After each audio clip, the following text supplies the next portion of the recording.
Okay, guys, we're gonna get started, and before we do that, if everybody could be, excuse me, Mr. Hogan. Okay, we're streaming now. Okay, before we get started, I just wanted to remind the committee. Some of you may not have been here at the end, so next week we'll have finish up all our Senate bill hearings on Tuesday. There were 4 bills that came out of rules, and then we'll be done with all the Senate bill hearings for the most part, unless more bills eventually come out of rules. The House bills, we will not start our House bill hearings until after the crossover. So next week, after those bills on Tuesday, we're not going to do any more bill hearings next week, but we will then focus on just voting bills to send to the House of Delegates, prior to the crossover. So that, just so you have a frame of mind about next week, and I just want to make sure everybody got that memo. Okay, with that, I'm going to yeah. Are we voting this week? Tomorrow. Okay. Yeah, tomorrow. Isn't Tuesday the courtesy date to get to the floor? I don't, well, next Tuesday. At least on the calendar. Yeah. Double sessions.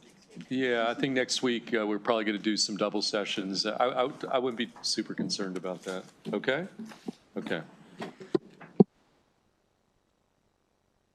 My last words. I don't know if I should have said that, but okay. Yeah, courtesy date is very, very important.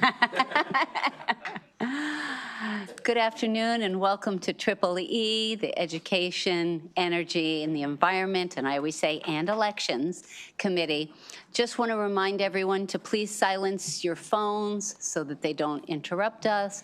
And I also want to encourage you to be mindful of acronyms, because you're here to try to educate and persuade us. And so if you talk in alphabetese or legalese and we don't understand, then you will be less effective. So with that, we are kicking off another busy day of hearings, and we're starting with the chair, which is Senate Bill 726, Primary and Secondary Education, Educator Professional Development Course on Well-Being and Flourishing.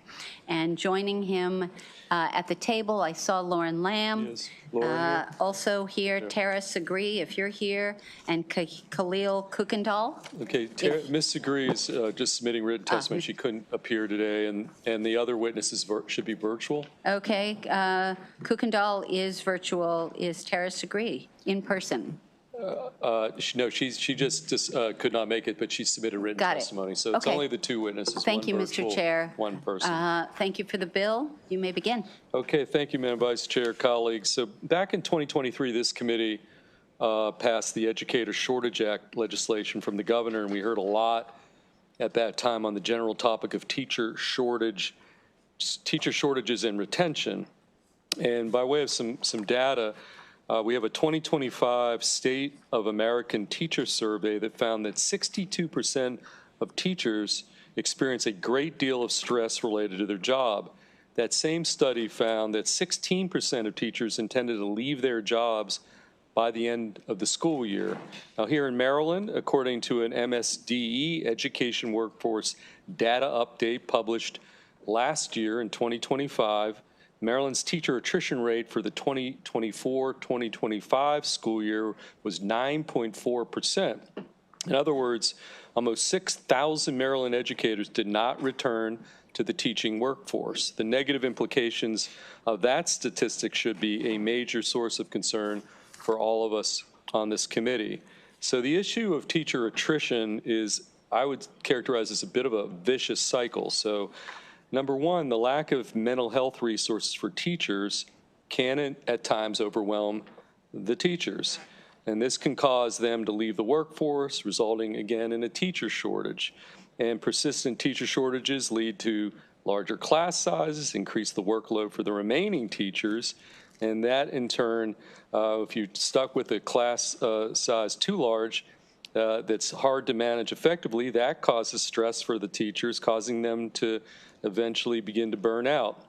Ultimately, what that leads to is an inexperienced workforce, disrupted school environments, again, leading ultimately to a hindered student learning experience. So this vicious cycle is really worsened when teachers can't access the support to help them deal with the struggles of their very demanding profession. So in sum, lack of adequate mental health resources for teachers should not be a problem, and the need for expanded access to well-being focused resources for educators is imperative. So Senate Bill 726 attempts to address this issue in the following way.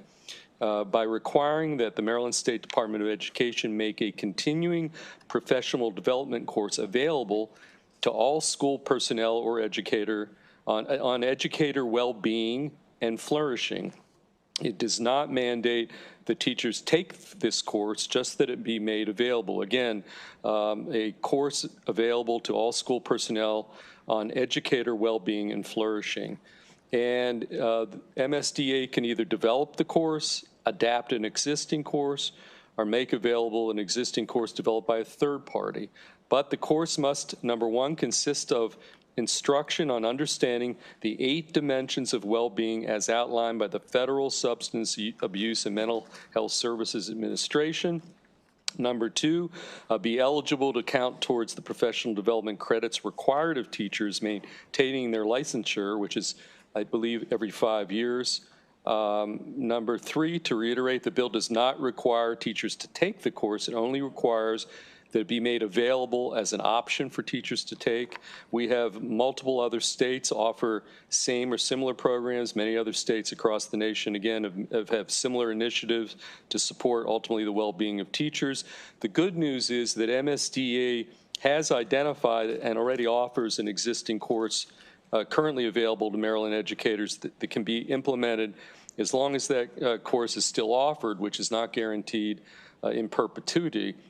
That course meets the requirements outlined in Senate Bill 726, would not affect MSD financially at this point, but by putting this requirement into statute that this kind of course be made available as an option, and even when the courses that may be out there may or may not be available, and to have that course eligible towards the teacher's CE requirements to maintain their licensure, I think at this point, for all the issues that I described about educator shortages and retention, I think makes sense to put that into statute. So you'll see letters of support from the Maryland State Department of Education, from the Maryland State Education Association, who's at the table here with Lauren Lamb.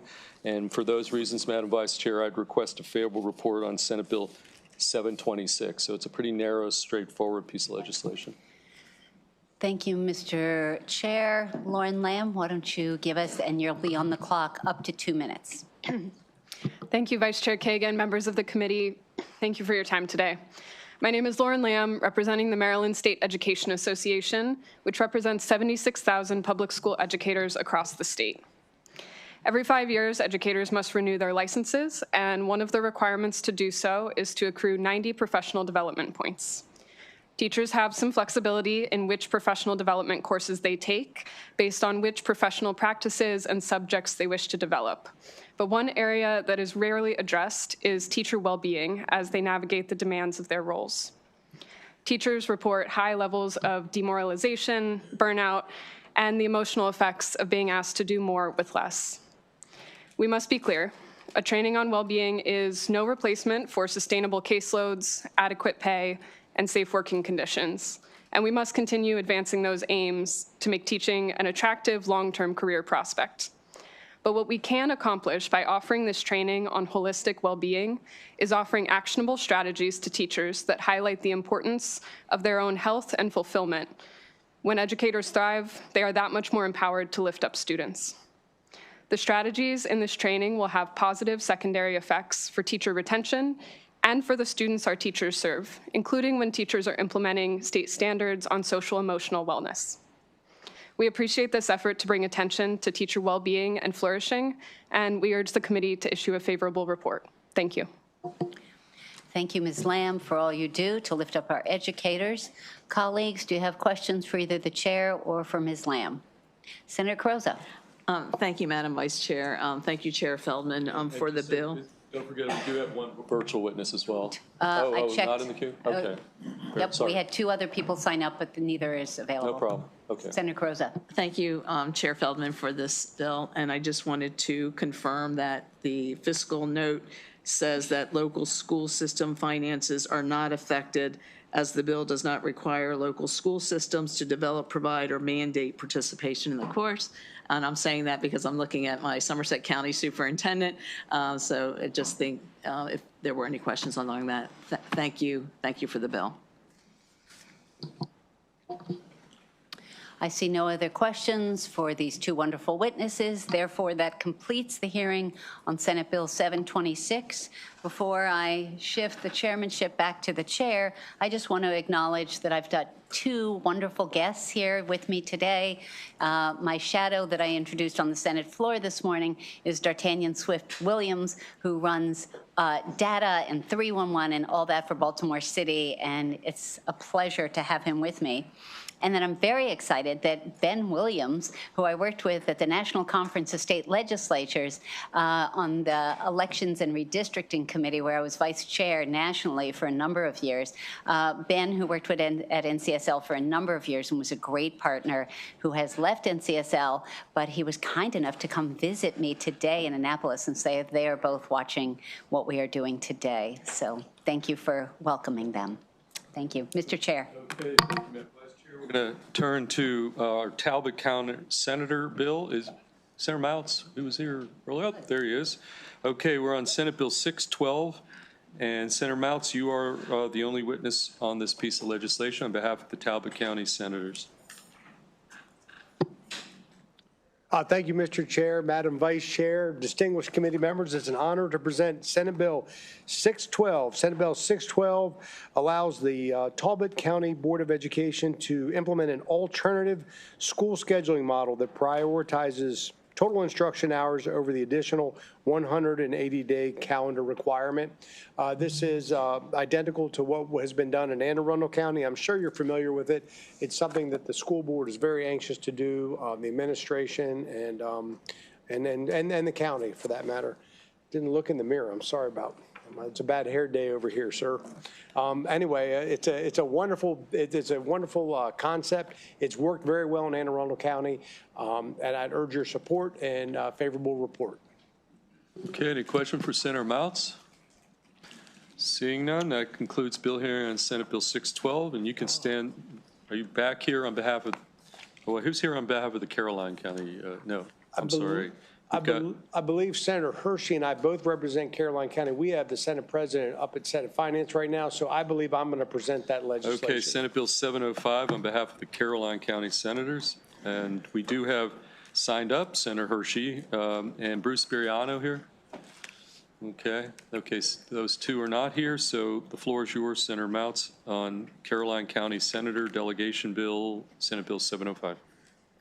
Mr. Chair, Madam Vice Chair, distinguished members, I think this would not be a good time to do a humorous imitation of my minority leader, but it is an honor. It is an honor to present Senate Bill 705.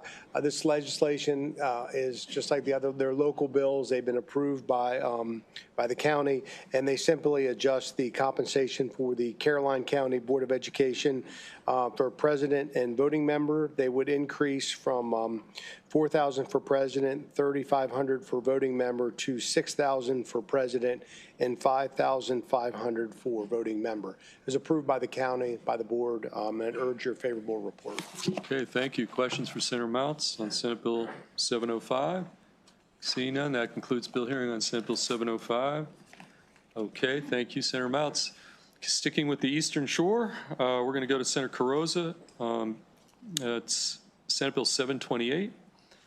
And we have one virtual witness, Bunky Luffman from Wicomico County. Where is he? Is Bucky here? Bunky? Bunky.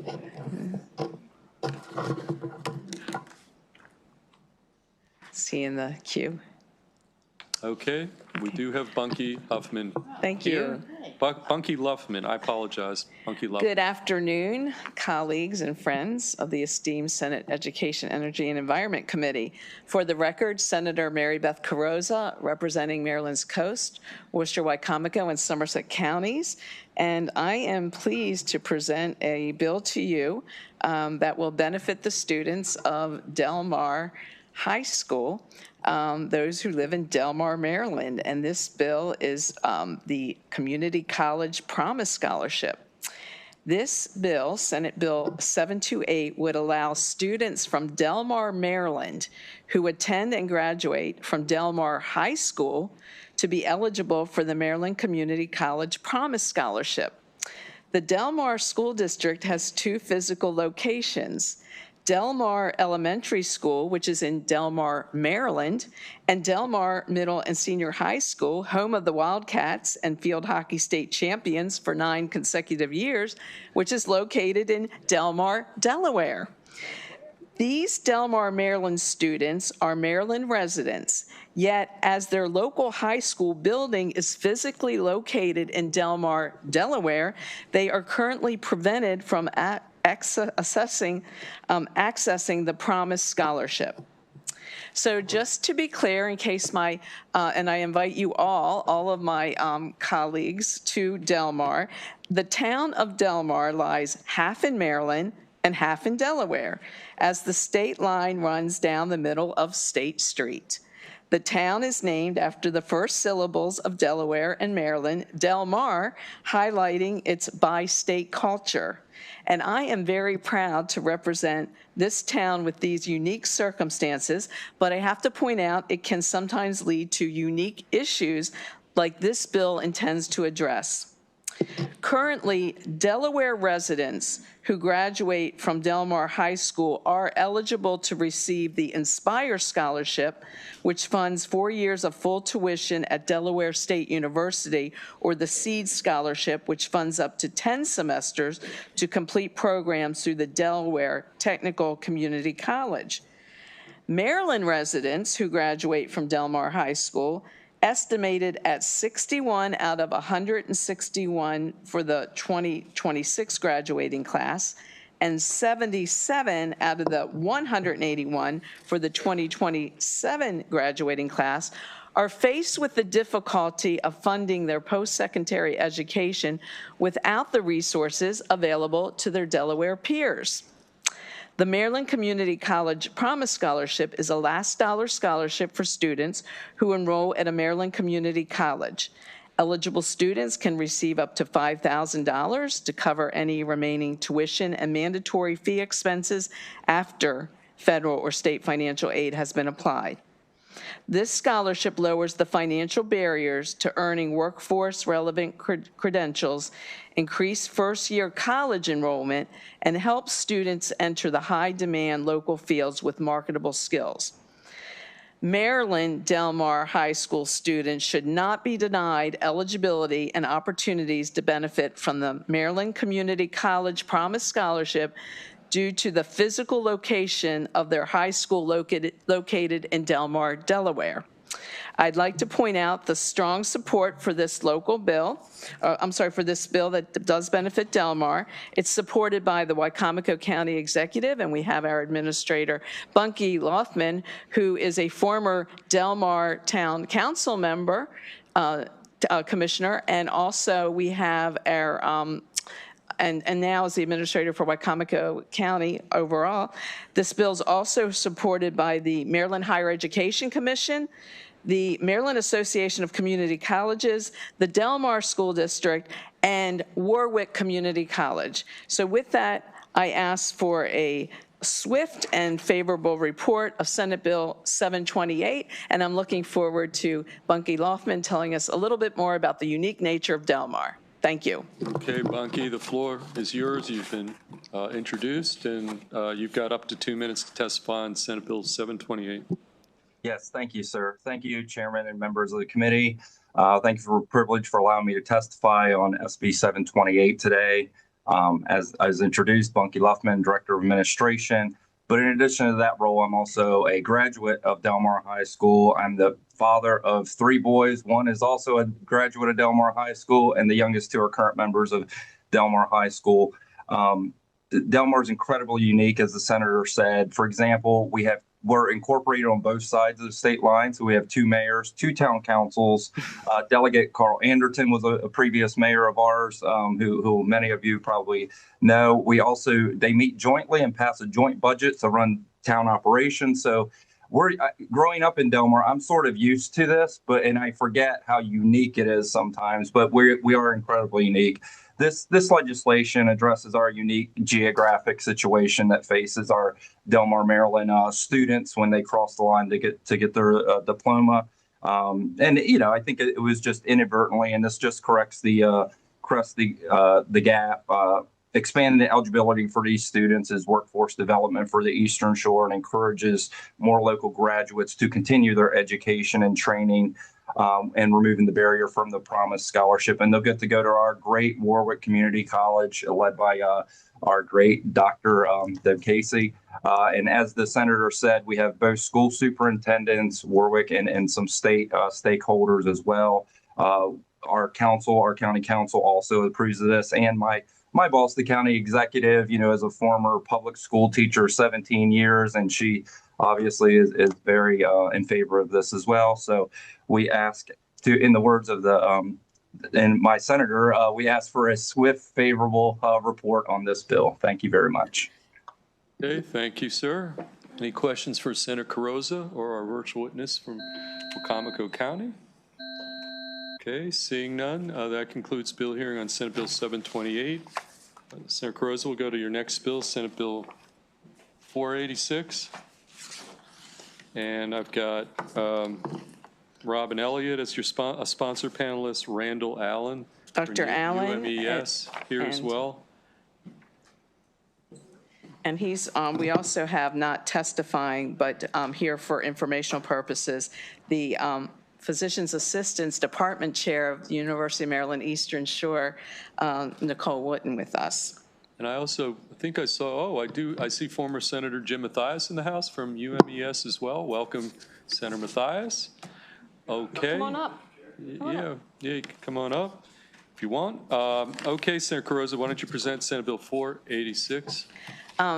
Again, for the record, Senator Mary Beth Carrozza, proud to represent Somerset, Worcester, and Wicomico counties, and to present this bill to you, Senate Bill 486, the Maryland Graduate and Professional Scholarship Program, eligible institutions.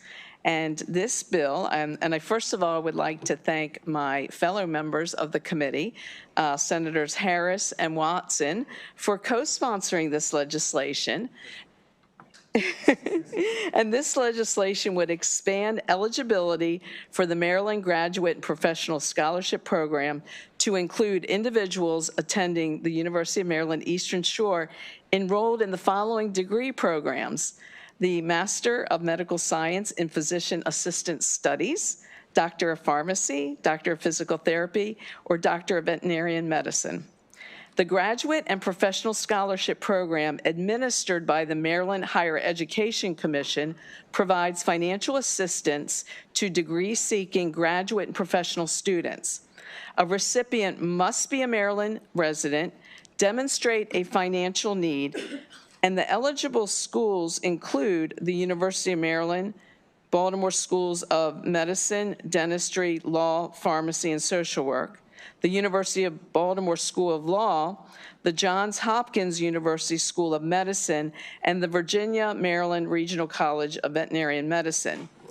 Senate Bill 486 would simply expand the eligibility of the scholarship program to the University of Maryland Eastern Shore. The University of Maryland Eastern Shore is a historically Black land-grant degree and research institution on the Eastern Shore that I believe many of you have visited over the years.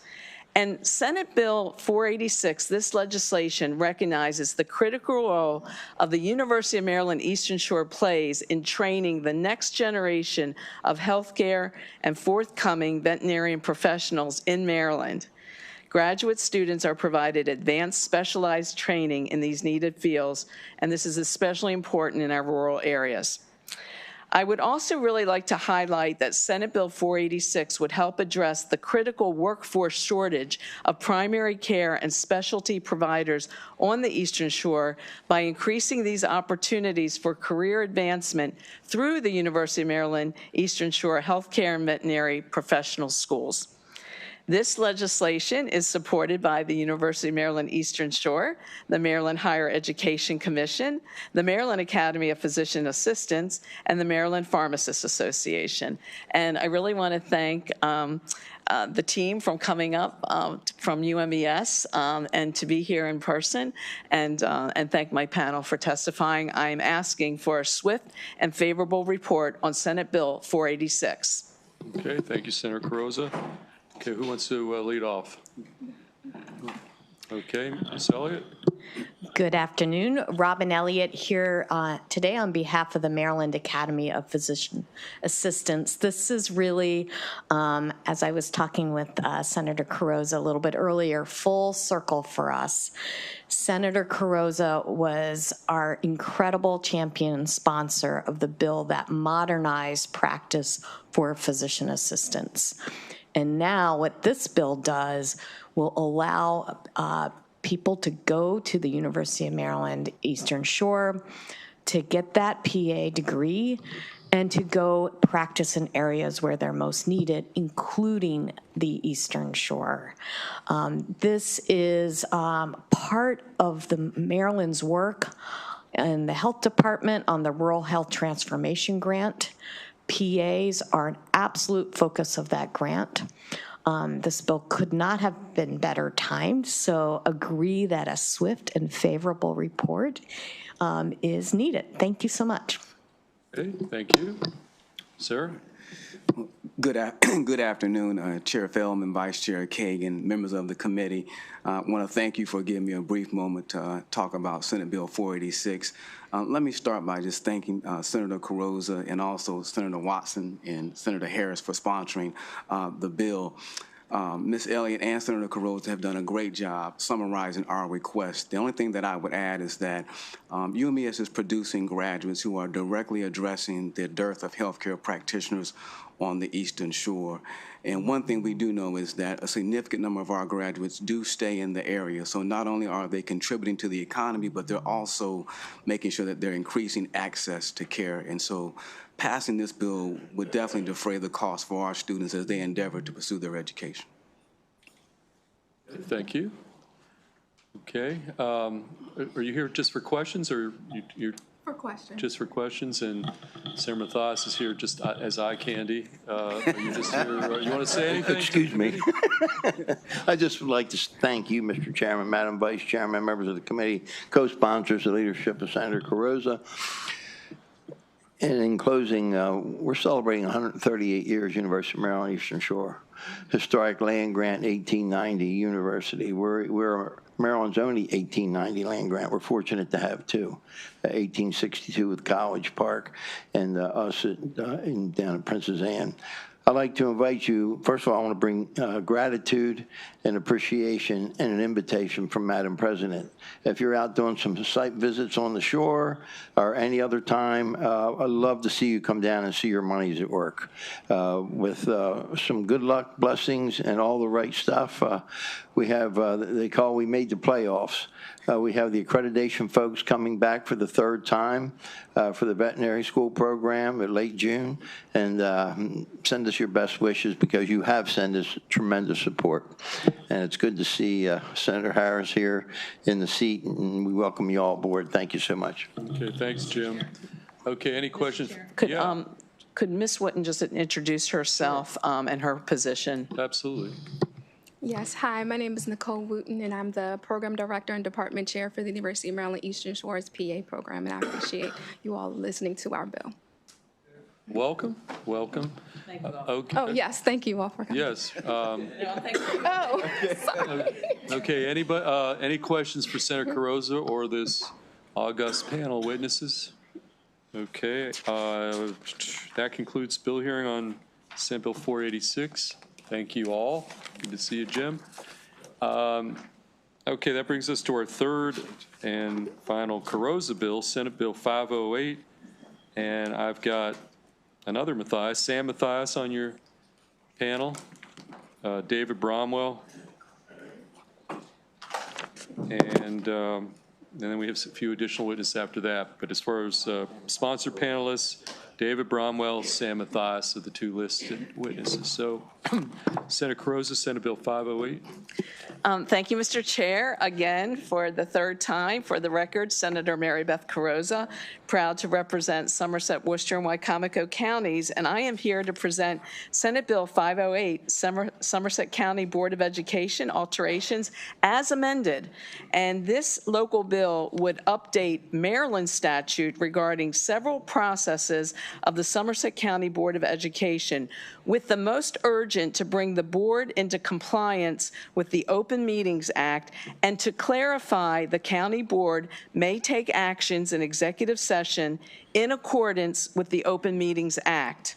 Following an audit completed by Inspector General Richard Henry on November 19, 2025, the Somerset County Board of Education was found to be out of compliance with Maryland Education Article Subtitle 12, Section 3-1204, which pertains to Somerset County only.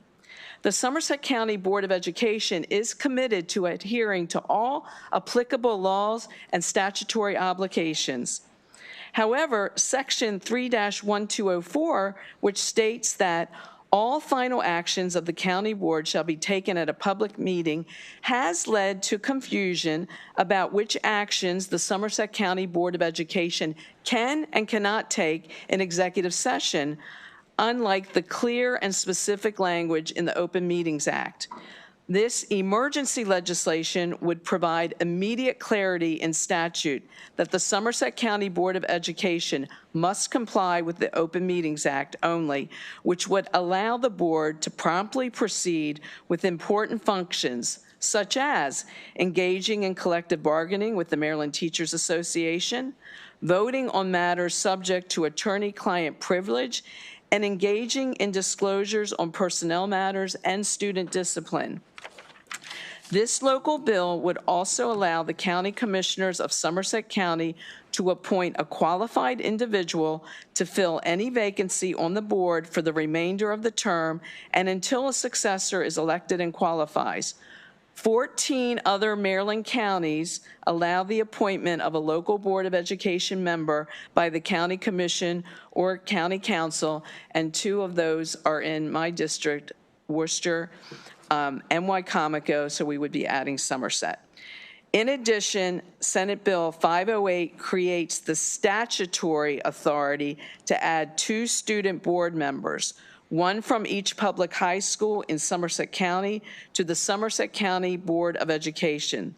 The bill has been amended at the request of the Somerset County Board of Education and to be identical to the House cross-file HB 1524 to give the board flexibility and discretion in the awarding of scholarships to Student Board of Education members. Senate Bill 508 also adjusts the compensation for the Somerset County Board of Education members to correspond with other local boards. I thank you for your kind attention and consideration. The underlying purpose of this bill is to bring Somerset County on par with other Maryland counties, and I ask for a swift and favorable report of Senate Bill 508. Okay, thank you, Senator Carrozza. Sir, Mr. Superintendent, you want to go next? Mr. Bromwell. Good afternoon, everyone. Chair Feldman, Vice Chair Kagan, and honorable members of the Senate Education, Energy, Environmental Committee. My name is David Bromwell, and I'm the Superintendent of Somerset County Public Schools. And on behalf of the Somerset County Board of Education, I ask for a favorable report on Senate Bill 508, Somerset County Board of Education alterations. This legislation makes 4 changes, as Senator Carrozza pointed out, to the Board of Education to update the statute regarding Open Meetings Act compliance, student board members, vacancies on the Somerset County Board of Education, and compensation to correspond with local boards of education in Maryland.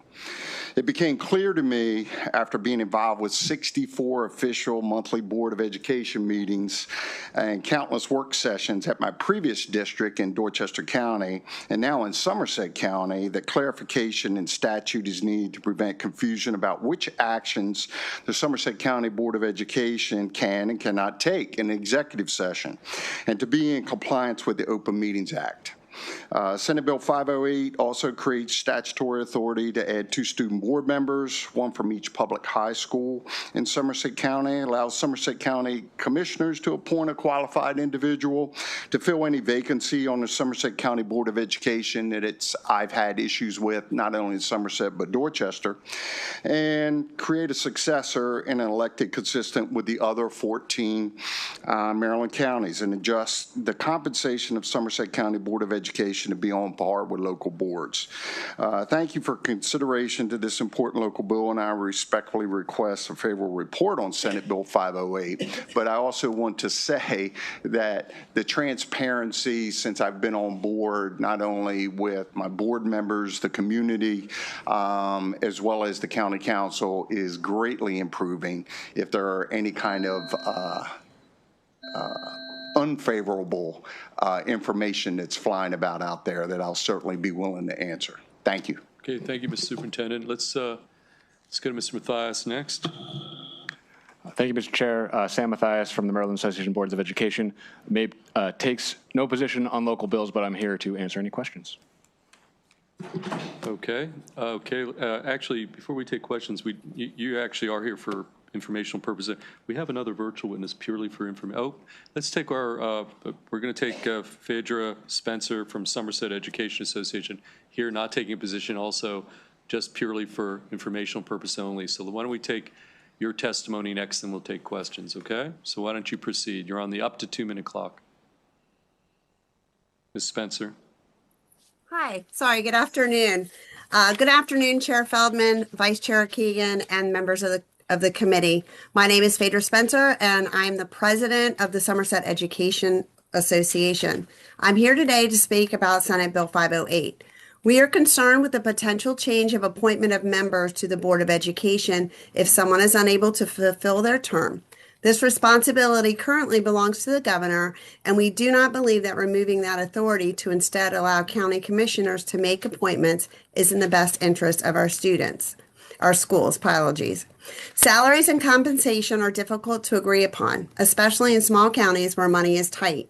While we agree that board members should earn more, as we understand how much time and effort these positions take, nearly doubling the compensation amount may not be appropriate given our current local context.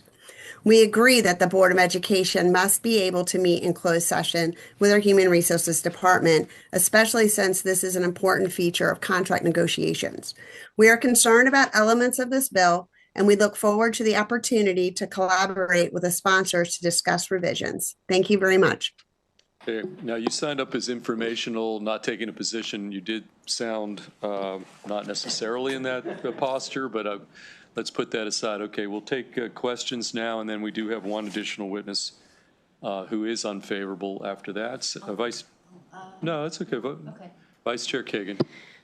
Thank you, Mr. Chair. Senator Carrozza, you're always such a great advocate for your constituents, and I think having 2 SMOBs, 2 student members of the board to represent and increasing salary, that's all local option. Dr. Bromwell, doctor, right? Mr.? Sorry, don't touch. Don't touch. Don't touch. Yes.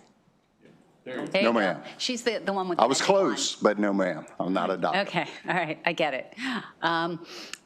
Can you explain the justification, please, for shifting appointment from the governor to the county commissioners? Well, I've had experiences with both. In Dorchester County, it was returned to the county council, and what I noticed when we lost several members during my term there is it actually became quite favorable to the county that they were part of knowing their constituents, and it did speed up the process. They were transparent. They had interviews for people that were interested in being a board, and they actually felt like they were more a part of the process than if it was turned over to the governor. I have had a conversation with Somerset County Council, and they were kind of at the time thinking the governor's side of it was fine with them because they actually made a recent appointment and they were okay with that. But I don't think they thought in the long range. After I talked to them, I said, well, over in Dorchester, they did it this way. I'm not saying either one's right. You can do what you feel is best, but you do have the pulse of your county, so. So, Mr. Superintendent, I would think that Governor Moore and former Governor Hogan and others would think that they are pretty good at the pulse as well, and presumably get applicants and suggestions from local legislators and community leaders and education advocates and all that. Has it been your experience that appointees from a past governor have been ineffective or not connected to the community? I would stay neutral on that. I wouldn't, in my experience, I wouldn't say it's been a problem. Thank you, Mr. Chair. Chair, could I just wanted to add, Superintendent Bromwell just came on board. When did you start? No, November. And I immediately went down to meet with him in person because the working relationships at every level with the superintendents, with the Education Association, with the county commissioners, it's very important. That's how we're successful. And we have the share, and I can tell you from meeting with them and being in the schools myself, there's the same shared goal of the student success in Somerset County. To your point about the appointments, I can tell you that from my experience and my working relationships with the county commission in Somerset County, they would take the input of all the locals. I think, again, the advantage and the reason I think it was the appointment at the local level is to have that decision or to have that input at the local level. But I wanted to underscore that the input of all constituencies at the local level would factor into that appointment. So I just wanted to flush that out a little bit. And I'm sensitive to Ms. Spencer's testimony that, that the input from the association would not only be welcome, but appreciated. Thank you. Additional questions for the senator or the panel or the virtual witness? Okay. Seeing none, thank you. Thank you for your testimony. We do have one unfavorable testimony from Joe Hilton. Mr. Hilton here. Okay, yep, come on up. Okay, you guys are done, so you could. Okay, Mr. Hilton, why don't you come up here? You're signed up unfavorable, and we will take your testimony. Anywhere. How you doing, Mr. Bromwell? It's good to see you. Good to see you. What's up? It's right here fine? Or? Yeah. Okay. It's good to see that kumbaya before you testify in opposition to the bill. So we like that. Well, my name is Joe Hilton. I'm a 43-year-old truck driver from Somerset County and a father of 3 in Somerset County school systems. I'm considered a community advocate. More recently, I've been very much involved in the school board and the actions that are taking place in the Somerset County. So I compiled a letter, excuse me, never been in this atmosphere before, so I'm gonna just try to take my time and smooth it out, but I'm writing in strong opposition to any effort to weaken the public accountability requirements that govern county boards of education in Somerset County. The problem is not the law, it's too strict. The problem is local officials resent being required to act in public. The issue is especially important in Somerset County, where Dr. Dwayne Whittington stands as the county's first Black superintendent. At a time when leadership stability and fairness should be the priority, local officials are instead pushing narratives that suggest the law is somehow preventing them from doing their jobs. That claim is false and dangerous. The law already allows boards to meet and deliberate in executive session when appropriate. What it does not require is final action must be taken in public. That is not burdensome, that is being transparent. Even State Superintendent Carrie Wright and Josh Michael made clear that the Somerset County should use a pool process to select its next superintendent. Unfortunately, Mr. Bromwell was not picked from a pool process. It was exactly what we're talking about here as far as choosing and doing stuff behind closed doors.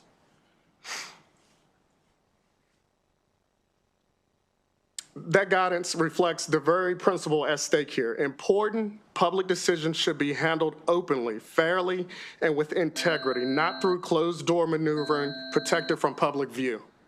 Matthew Langford's own words exposed the real problem as reported by the Baltimore Sun. He complained that the law makes it hard for the board to work, then stated this action is in violation of Maryland Education Article 3-1204 because the final action is taken by vote to end executive sessions. That is an astonishing admission. The law does not prevent discussion in executive session. It simply requires final action to be taken in public. If transparency is inconvenient for the Mr. board. Hilton, if you could just, we're past that 2-minute clock. Go on. One more paragraph. Yeah, absolutely. Okay. That's fine.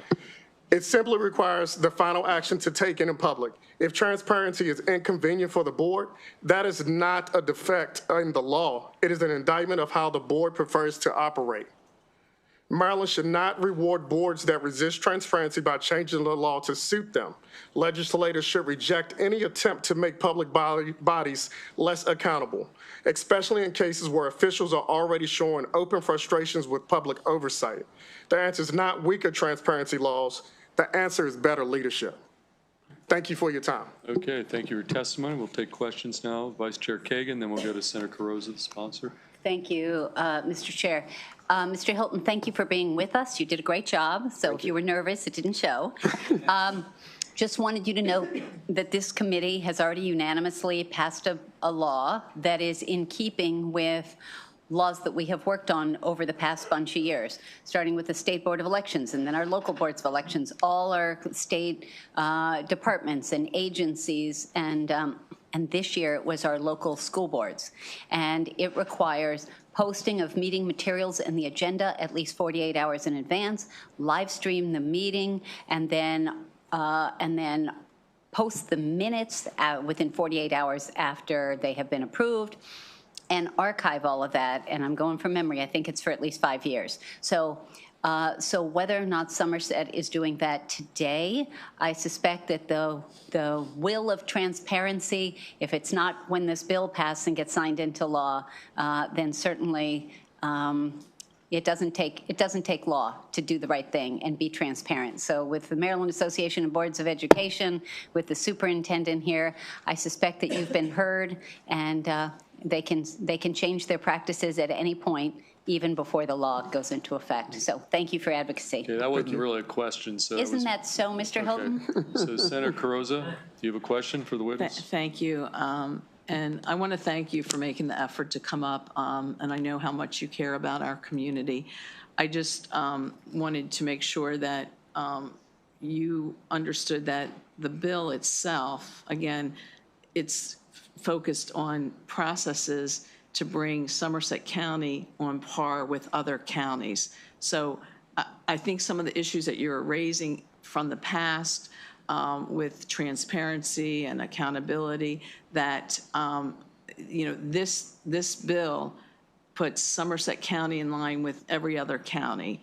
And so I just wanted to make sure you understand what was in this bill. I think some other issues were raised outside of this bill, but I just want to make sure you understand the content of the bill. Okay, yes, ma'am. I understand totally the content. I'm actually going to be running for school board, and part of the issues are I looked in the past, and I understand what Somerset County did in the past and why they are specifically targeted under this bill.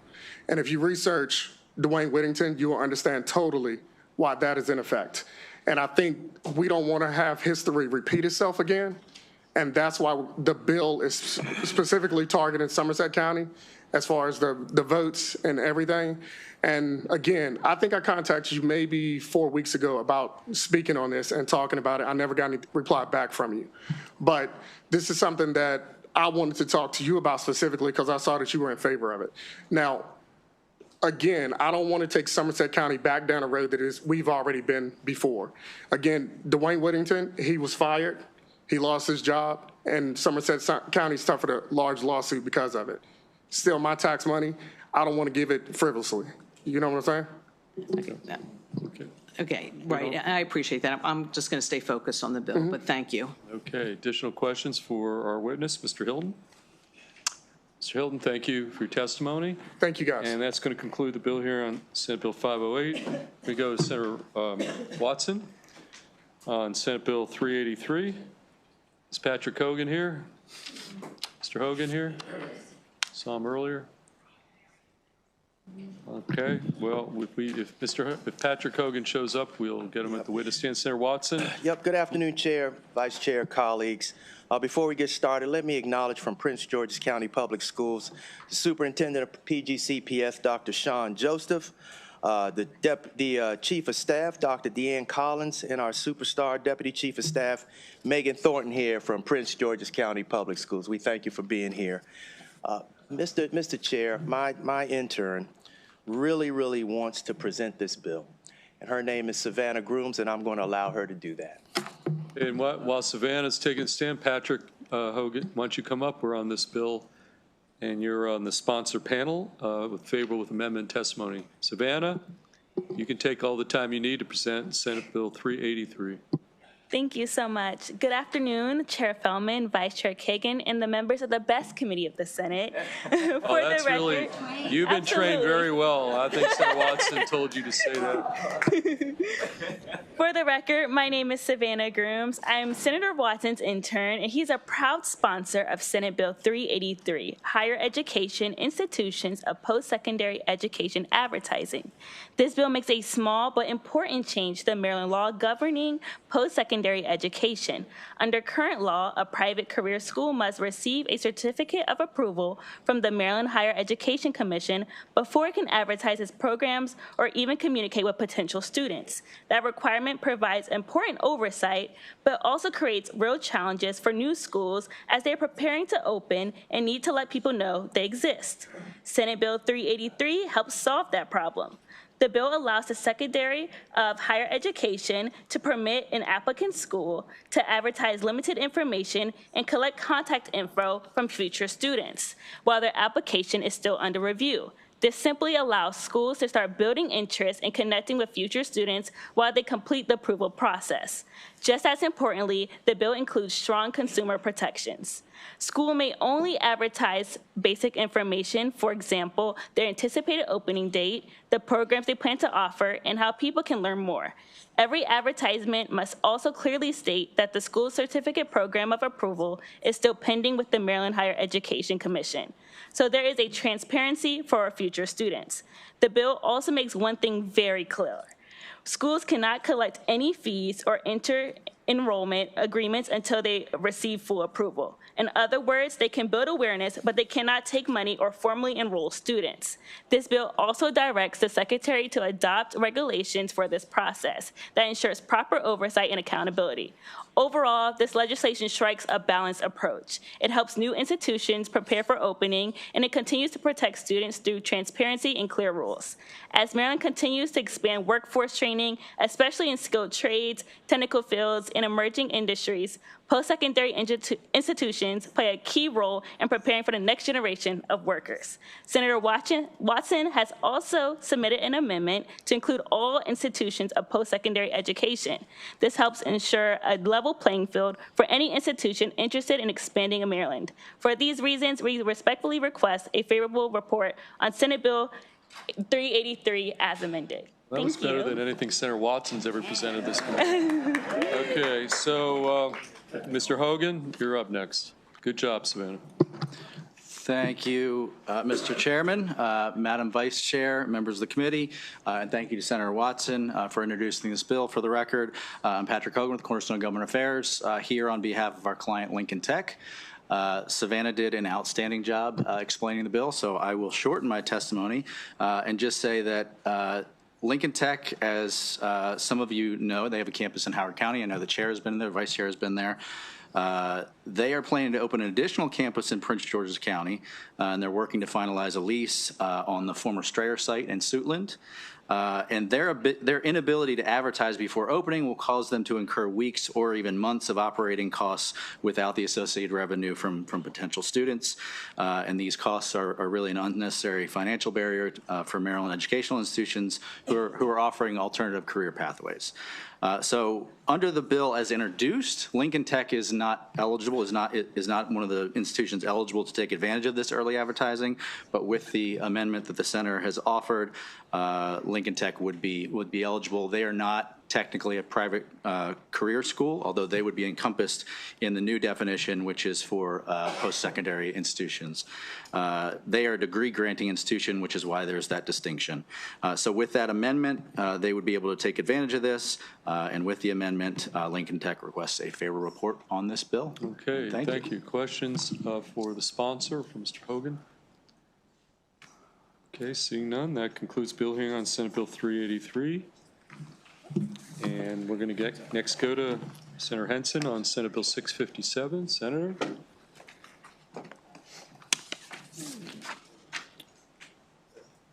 There's only one additional witness, but they're here for informational purposes from MHEC, so we'll take that testimony separate than you. So you're here again, Senate Bill 657. Thank you, Mr. Chairman. Thank you, colleagues, for the opportunity to present Senate Bill 657, Maryland Higher Education Commission practical applications of the real estate appraisal or PREA grant program. And I do believe that the person that's here from MHEC, I'll have them on my panel to testify together. Are you here from MHEC? I am. Thank you so much. Only to answer questions. Only to answer questions, yes. Because there was a great deal of work done in the interim. This bill was in a different posture last year. It was a bill to provide a grant for people to take the PREA program so that they could get their appraiser's license. And this year it's in a different posture, and that's as the result of a lot of work that was done in the interim. This bill is a priority of the Legislative Black Caucus of Maryland. And you might ask yourself, why is the Legislative Black Caucus of Maryland interested in people being licensed as real estate appraisers? And that's a simple reason behind that. That's because every year, frankly, billions of dollars of wealth are lost due to real estate appraisal biases that exist. There was a number of high-profile articles that had examples here in the state of Maryland. There were some examples in Prince George's County, some examples in Roland Park in Baltimore City, some examples throughout the state of Maryland where families were having their homes appraised for value, and when the homes were appraised that were clearly identifying of the owners, those homes were appraised at a certain dollar amount. And then when the homeowners scrubbed their homes of the sort of artwork and personal family portraits that were identifying of who they were as homeowners, the homes were appraised again, and suddenly those homes were appraised for sometimes more than $100,000 more in value to the home. Same zip code, same neighborhood, but once you could not tell who the homeowner was, the home was suddenly appraised at an even higher value. When we heard similar bills to this in Judicial Proceedings Committee across the hall, one of the committee members shared their own personal experience with it in Prince George's County of having their home appraised at a much lower value. And one of the delegates that also worked on this bill and is the cross file also shared a personal experience of having her home appraised at a different value, and then after de-identifying her home through removing personal effects, her home appraised at a higher value as well. So we not only have anecdotal evidence, but we also have data that shows that this is a very real and persistent problem. And one of the approaches that the work group that's now been working for 3 years on how to solve and tackle this problem, one of the approaches that the work group found is simply diversifying the profession. Because when you look at the profession of home appraisal, there is a lot of room there to make sure that there are diverse professionals that are working in home appraisal. So what this bill would do is create a grant program so that people are able to take advantage of the opportunity to become a home appraiser. Because one of the things they found in trying to figure out why the profession lacks diversity is that cost can be a barrier to entry in trying to get the skills and the certification that you need to be a home appraiser. But the beauty of that is, even though cost can be a barrier, for this committee, I'm hoping that cost is not a barrier, because when you look at the fiscal note here, The fiscal note would be just an annual expense of $88,000 a year and a one-time programming cost for the Maryland Department of Higher Education. We did work with MHEC over the interim to try to identify how many people they believed would take advantage of this opportunity. And based on the number of folks that we believe would take advantage of the opportunity, the cost of the certifying course and the licensure, that's why the fiscal note comes in at just $88,000 a year. Based on that, we do believe it would be a modest investment by the state of Maryland, but we believe the return on that investment will be able to restore the home values and the generational wealth to families across Maryland so that we could begin to diversify the home appraisal profession and to hopefully not have families met with those disparate impacts in the outcomes of home appraisals. So with that, Mr. Chairman, Madam Vice Chairman, members of the committee, I submit this bill for your consideration. And again, I just do want to uplift, this is the result of 3 years of a work group study, and it is a high priority for the Legislative Black Caucus of Maryland, and I hope a high priority for this committee. Thank you for your consideration, and I ask for a favorable report. Okay, thank you, Senator Henson. Okay, are you carrying King Sheridan? Is that who? Yes. Okay, and you're just here for questions Just from for MHEC? questioning, sir. Okay, fair enough. Okay, questions for either our MHEC representative or Senator Henson? Okay, seeing none, that's going to conclude the bill here on Senate Bill 657. Thank you, colleagues. Senator Kagan, Vice Chair Kagan is up next with Senate Bill 532.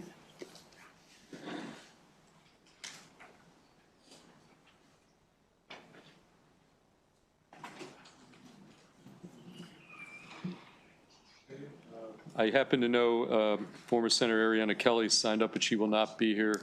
She has to attend a funeral. Yes. And Robin Elliott, I do see here. So, Ms. Elliott, you're here, and those are the witnesses. So, Senator Kagan, Vice Chair Kagan, Senate Bill 532. Thank you, Mr. Chair. I know that after yesterday's long day, I want to be as brief but thorough as possible, and Robin Elliott is here with me. For the record, I'm Cheryl Kagan, very proud to be the senator for Gaithersburg and Rockville with yet another EEE bill. This one's a cleanup. We know that contraception, decisions of when and whether to bear a child, fundamentally affect a young person's trajectory, whether they get an education, whether they have a good start on their career, whether they're ready to raise children. This committee and this body has passed 2 different laws, one that applied to 4-year colleges and one that applied to community colleges, requiring that over-the-counter, FDA-approved over-the-counter contraception be made available to their students. These are people who are busy. They don't have time to go make appointments and take a bus and multiple buses and stuff to make a doctor's appointment. This puts condoms and other over-the-counter contraception easily available, mostly through vending machines. And it's having an impact. The problem is that the 4-year version of the bill and the 2-year version of the bill were different. And so this bill simply is a cleanup to put them in the same posture so that the standards and expectations are identical, whether you go to a community college or a 4-year institution. And it also makes standardized the reports to the Maryland Higher Education Commission so they know what's happening on all the campuses in our schools. MHEC, the Maryland Higher Education Commission, then keeps us posted as to the outcome. So that's all this bill does. It's basically cleanup. There's no cost, and we just want everyone to be able to get the information and the health care benefits that the health care devices or tools that they need. So Robin Elliott is with me. Robin? Ms. Elliott? Oh, and I'm sorry. So former Senator Ariana Kelly was the one who sponsored both the 4-year and 2-year versions of the bill. And she did, as you said, had a death in her family. She is at a funeral in an hour from now, actually. But she sends her regrets and strongly supports this bill. As you all know, she is now the director of the Maryland Commission for Women. Strongly supports this. Thank you. Sorry. Robin. Robin Elliott here today on behalf of Reproductive Justice Maryland. First, just want to thank the bill sponsor and this committee for supporting more access to contraception on campus. There is a lot of good news that has come out of the bills that you have passed, including recently the Strauss Foundation gave $100,000 for grants to community colleges to implement the program, and it's they've been awarding funds across Maryland. So a lot of good news. As Senator Kagan said, this is to make sure the statutes match. One was passed in 2023, one was passed in 2024, and they're just two slight differences. And I'm happy to answer any questions. Okay. Questions for, yes, Senator Simon. Sorry, I just was reading this. Thank you for the bill. So if I'm looking at this, mainly it's getting the reporting aligned so they're both the same. And then it looks like there's one other little addition. It just says for community colleges, they have to have all methods of over-the-counter contraception. Is that the main difference between the two? Yes, that's right. Okay. And is there... All FDA-approved methods. Yep. In the reporting, does it break down the type of methods they use? Check me the answer. Okay. Senator Simon, that's a great question. What the bill would do, so the 2-year schools have a reporting requirement, but the 4-year schools did not. So it's just making a uniform requirement. And part of that is asking schools how they're implementing it,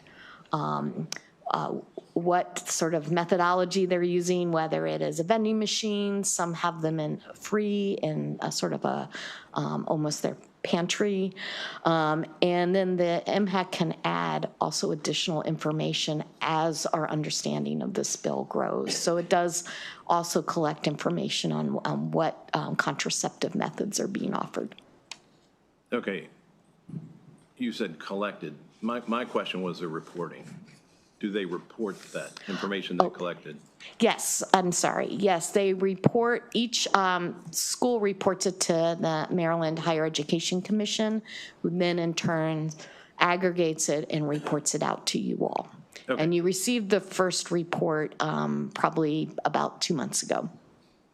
Okay. Would our council have that? Is that, did we receive that? I can make sure that, to make sure that's handy at the top of the inbox. Okay, thank you.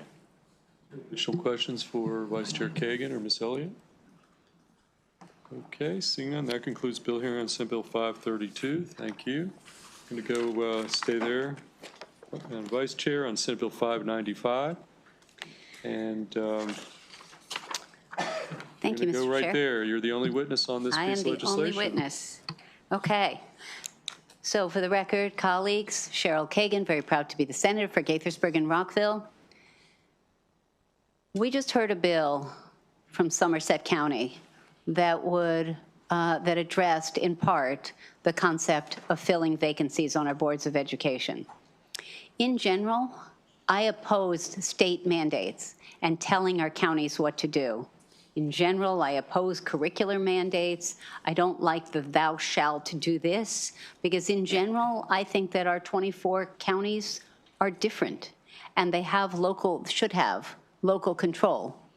At the same time, we definitely pass legislation when we think there's something that everyone should be doing. This is a conversation about that. All 24 counties have nonpartisan boards of education. We've talked about how unaffiliated voters, when they come to the polls, the only thing they can vote on is school board, is our Board of Ed. So whether you are a Democrat, a Republican, or an unaffiliated voter in Maryland, the one thing they all have in common is that they vote for school board. What isn't the same, and I'm going to encourage you to look at the one-pager that is at your desk, and you will see the variety with the red check marks. Thank you, Phoebe Hewlin, one of my interns. The varying ways that the 24 counties fill their vacancies on their local school boards. And you will see that in some cases, the county executive appoints someone. Some it's a county council or county commissioner. Sometimes it's remaining members of the school board. Many times it's the governor as was, we just heard, in Somerset County. And in Baltimore City, it's the mayor. This bill proposes to standardize the procedures for filling a vacancy so that our school boards, which are nonpartisan, stay nonpartisan. And Senator Carrozza made a great case for local control, local authority. So in Montgomery County, we wouldn't have wanted Governor Hogan putting some Moms for Liberty or something, very conservative person on our school board because we tend to be more progressive on education policy. Similarly, I don't think that Dorchester County would want Governor Moore putting an Indivisible or some other lefty group on their school board. In all 24 jurisdictions, this is proposing that we would do this in a similar way to SB 5, which was our bill that we have passed unanimously multiple times that dealt with legislative vacancies. In the first part of a term, if it's before the 55 days, if you remember all those details, if it's the first part of a term, the vacancy would be first appointed temporarily, but then there would be an election. So during the next regularly held election, no cost, the next regularly held election, school board vacancy would be filled. If it was after that deadline, the same deadline that we keep thinking is the right deadline, if it was after that time, then it would be filled by appointment, but not by appointment in the variety of 7 different ways that we have happening right now. It would be done by the remaining members of the school board. So if it's a bunch of Republicans, if it's a bunch of Democrats, it doesn't matter. It's people who would then pick their colleague to fill a vacancy. So it would be done transparently. We just had that conversation. Resumes would be submitted. They would be reviewed. The interviews would be live streamed. The debate and vote would be live streamed. And then the remaining members of the school board would pick their new colleague. Let's keep politics out of it. Let's keep partisanship out of it. Our school boards are nonpartisan and they work in the best interest of our students. And I believe this would help them remain that way. So there's a lot more to say, but I don't want to take more time. I am happy to take any questions. I will just mention that we've been in lots of conversations with MABE, the Maryland Association of Boards of Education, and we would continue, if the committee thought that this bill had merit, then we would be in conversation and we would have amendments that we would definitely want to consider and propose for your consideration. Happy to take questions, Okay. Mr. Chair. We'll take questions for the Vice Chair on this piece of legislation, Senate Bill 595. Okay. Yes, Senator Carrozza. I just, Senator Kagan, since you mentioned, my previous testimony, I just, first of all, wanted to be clear. I would support local appointment for county council or county commission regardless of who is in office for the governor.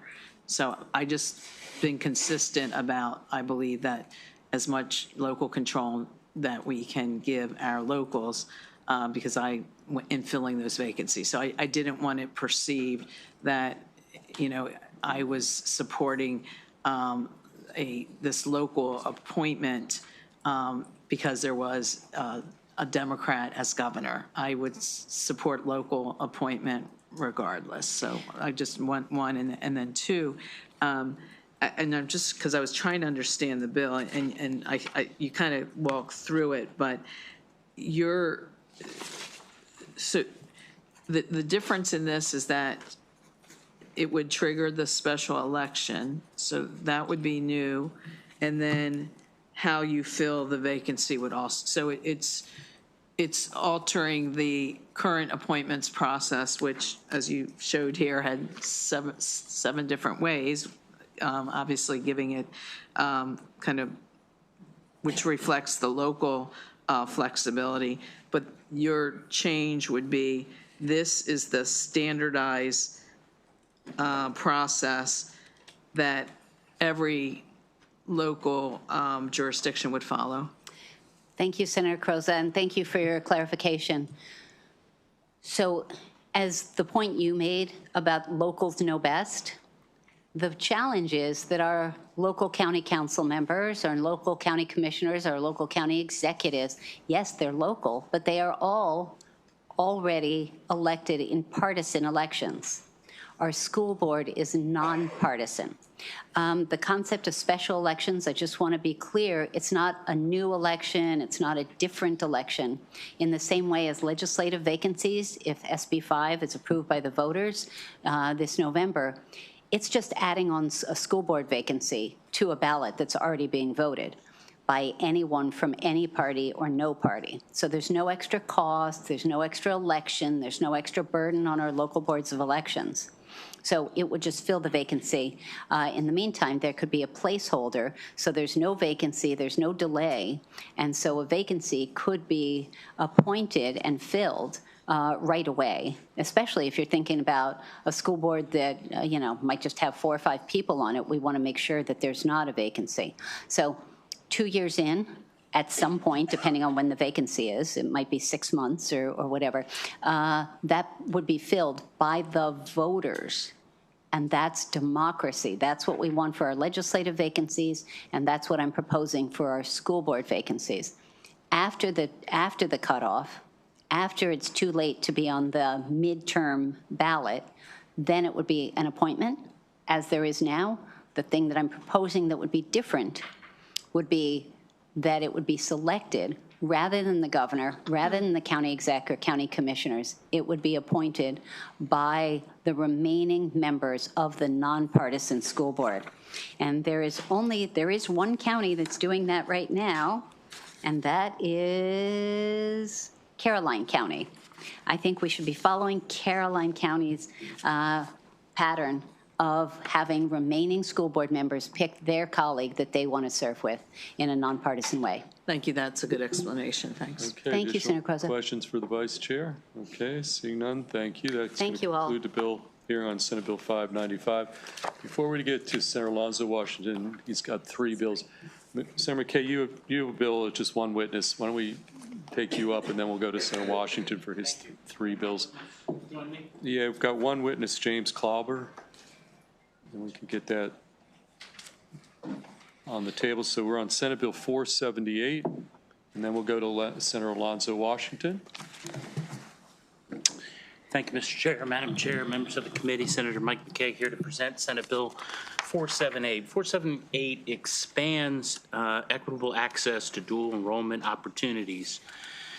You see, this will update Maryland's law to include non-public and homeschool students in Washington County within the definition of dually enrolled students, ensuring that these students have the same access to the higher education pathways as their public school peers.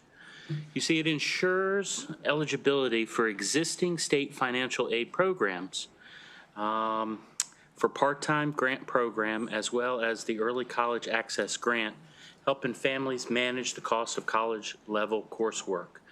Using existing programs, no new grant structure is created, but Senate Bill 478 does not establish a new program or entitlement. It just simply aligns eligibility definitions across existing structures to reflect modern educational options already recognized in Maryland law. Washington County has a significant population of non-public and homeschool students who are currently lacking access to dual enrollment funding available elsewhere. This bill corrects it, and that is the inequality that is statewide expansion. You see, dual enrollment allows a student to earn college credits early, reducing time to a degree and overall student debt. But the key priorities for families and institutions and this state. All current financial need requirements, program guidelines, and Maryland Higher Education Commission oversight still remains in place, ensuring that the responsible use of state funds. Finally, the bill recognizes that families who choose non-public or homeschool education for many reasons, and that choice should not be limited just to the student's ability to access college-level opportunities. We have an effective date of July 1st, 2026 to allow an orderly implementation. We believe that this delay effectively gives the institutions and the commission time to update guidelines and agreements as needed. In your bill on your computers, the Maryland Higher Education had sent in a letter of support. That letter was incorrectly uploaded. You have now been emailed, the committee and members, the correct letter, which they are definitely in support of. There is some opposition to this bill. I just bring up the Maryland Department of State of Education. They admit MSDE strongly believes in dual enrollment programs that play a critical role in helping students accelerate their progress through post-secondary education and careers, period. Now, I know that they go on for other reasons, but one of them talks about the fiscal considerations of the LEAs. Our local LEAs, our county commissioners do support this as well, and I believe that takes care of their concerns. While valid, I'm not exactly sure that that obtains to Senate Bill 478. With that, if I turn over my panel, and we'll answer any questions if that is your Okay, Mr. Klauber from Hagerstown Community College. Thank you, Mr. Chairman. If I may, before I get started, I'd like to introduce some folks I brought with me today. I have 4 homeschool dual credit students who are going to graduate this May with a high school diploma and a college degree. And I'd like to introduce Ms. Grace McDonald, a major in English, Ms. Audrey Shives, a major in business. Why don't you stand up for us, okay? Okay. Ms. Audrey Shives, a major in business administration, Ms. Claire Murphy, a major in business and visual arts, and Ms. Emily Butt, who just graduated from HCC and high school in December. She is majored in criminal justice. And so these students have performed admirably, both in high school and at HCC. And they are examples of the fact that we embrace the blueprint like no other community in the state of Maryland. We have a very high number of dual credit students. We have a high number of homeschool and private school students as well. And these students, as the Senator said, do not get the same benefits of the blueprint that all Marylanders receive. Despite the special needs, cultural, religious, or ethnic backgrounds that led their parents to this pathway, the state and LEA should ensure that they receive the same benefits as everyone else. And as this bill is limited to Washington County, if for no other reason, it's an ideal pilot program, I would think, to examine the efficacy and benefit of completion among this group of students. If passed, HCC will commit to measuring the success rates of these students over a period of time in order to demonstrate the certain benefit from taking an inclusive approach. And for those reasons, we would ask for favorable passage because we see more and more students from many different backgrounds whose parents have made that choice to homeschool or private school their children coming to HCC as high school juniors and are finishing as high school graduates with associate degrees as well. Okay, well, quick question. I mean, I just, one question leaps out is where's the money coming from to fund this? I mean, you say Washington County supports this, but the money, if you were going to talk about expanded eligibility, additional grant money, money's got to come from somewhere. So just so I understand, where is that money? Where's the genesis of the funding source for what you're proposing here? Yeah, please. Well, I think it would ultimately come from the LEA, and they would receive it largely from their county appropriation. Okay, so is that, when you say Washington County is supportive of the bill, is that what, do they see it that way? That it's them that are going to be footing the bill? Correct, sir. And we don't have a letter as of yet for the file, but we'll get one for that. Okay, Senator Carrozza. Thank you, Mr. Chair. Senator McKay, thank you for this bill. I actually worked on this last session with Senator Quarterman and Delegate Weibel. We're interested, and correct. I believe that's the partnership. I'm not sure if the partnership had already been established with Hagerstown at that point, but I was trying to better understand, because as I was looking at this, I was interested in doing this as a pilot in one of my 3 counties. And I wanted to better understand, following up on the chair's question, what that partnership has to look like, because I represent, I know that I have, I'm not sure what the numbers might be, but homeschool students and students from non-public schools that are interested. But I also know that you would have to address the funding of this. So I didn't know if you could speak a little bit more to the support that you built for Hagerstown Community College to support it, and then if you built any partnerships, on how it could be funded. Well, this is one county, and I would say that of our 170 students that we have that are currently full-time, who are full-time dual credit students, I would say probably, and I have our director of early college programs with us, I would say probably 30 or less are homeschool students. So it's a low number of students. Do I think that's going to grow? If the passage of this bill goes through, I think that number will grow some, maybe from 30 to 45. But the real challenge is the cost to the families. Right. I mean, the whole purpose of the blueprint and the purpose of the dual credit portion of the blueprint was to make college affordable for families. And yet here we are, we're asking these particular families, we want you to pay 100% tuition. You're not eligible for Promise until you graduate from high school. You're not eligible for Pell until you graduate from high school. So this, if you are not able to afford it, this door is closed to you.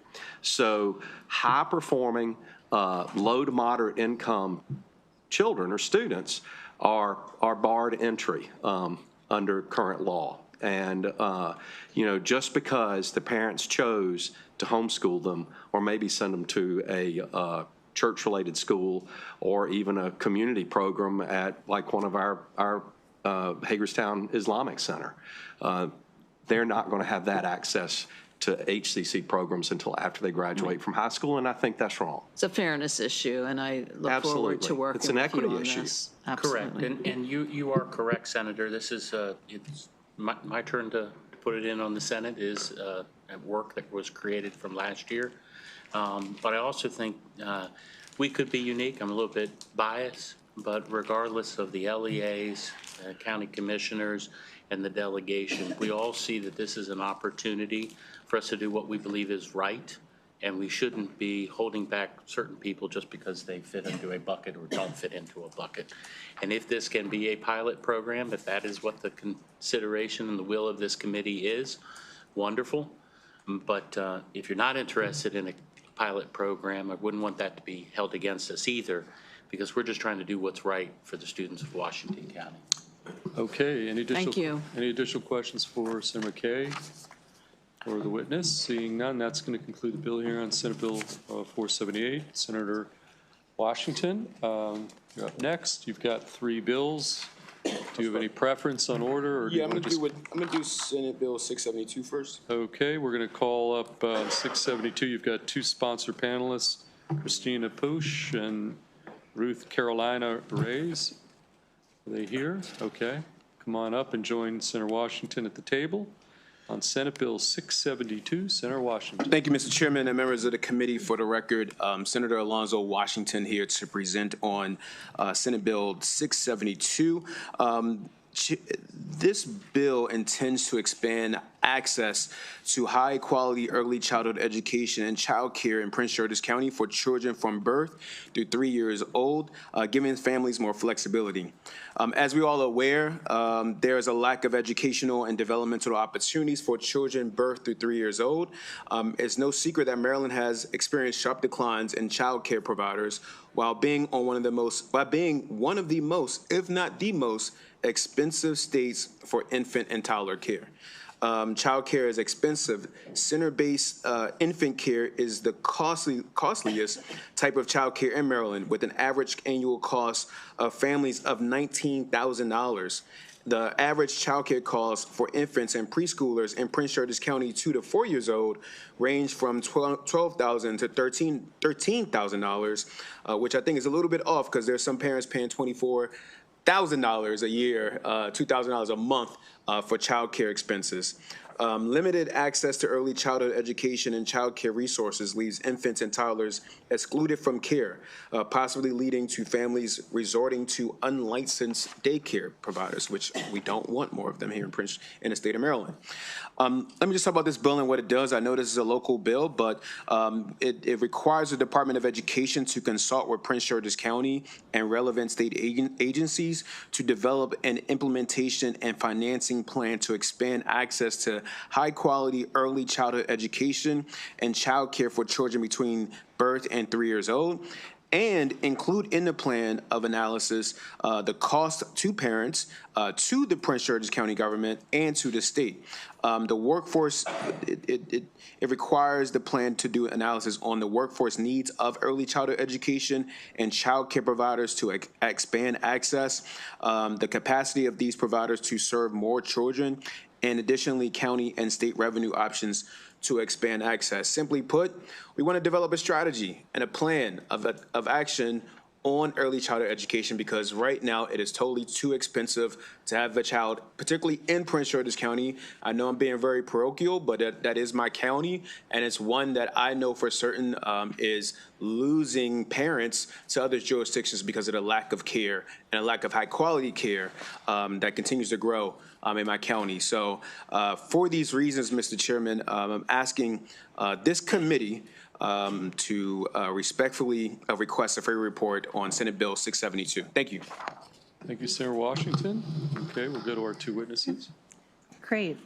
Good afternoon, Chair, Vice Chair, and members of the esteemed committee. My name is Chris Push, Executive Director on behalf of the Maryland State Child Care Association, representing over 5,500 in the early care and education workforce in support of Senate Bill 672.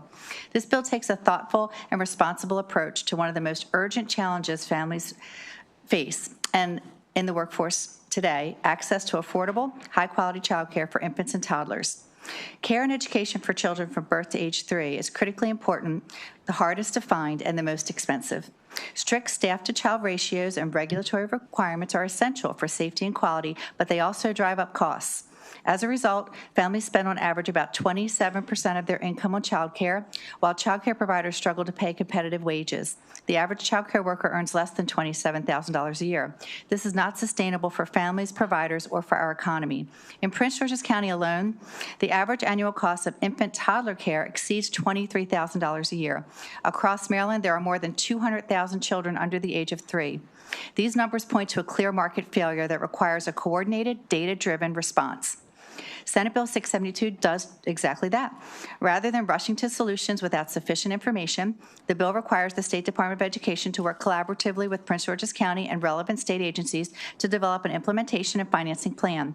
The plan will examine costs, workforce needs, provider capacity, and potential revenue options, giving policymakers the tools they need to make informed, responsible decisions.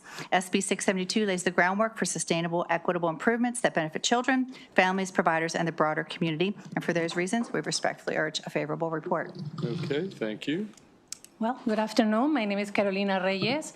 I am the director and owner of Arco Iris Bilingual Children's Center in Laurel, Prince George County. I'm also part of the board of Maryland State Child Care Association and the Latino Child Care Association. So I'm happy to be here today because as an early educator and child care provider, I see every day how critical the birth to 3 care and educations are. These are the years when children's brains develop the fastest, when they build the emotional, cognitive, and social foundation that shapes their entire educational journey. If we want strong schools, strong communities, and the strong workforce, we must invest in children from very beginnings. At my center, we serve a diverse community of working families. Many parents work long hours and relied on us only for the safe and care and education, but for high-quality early learning experience that prepare the children for school success. But access to that kind of care is becoming harder and harder.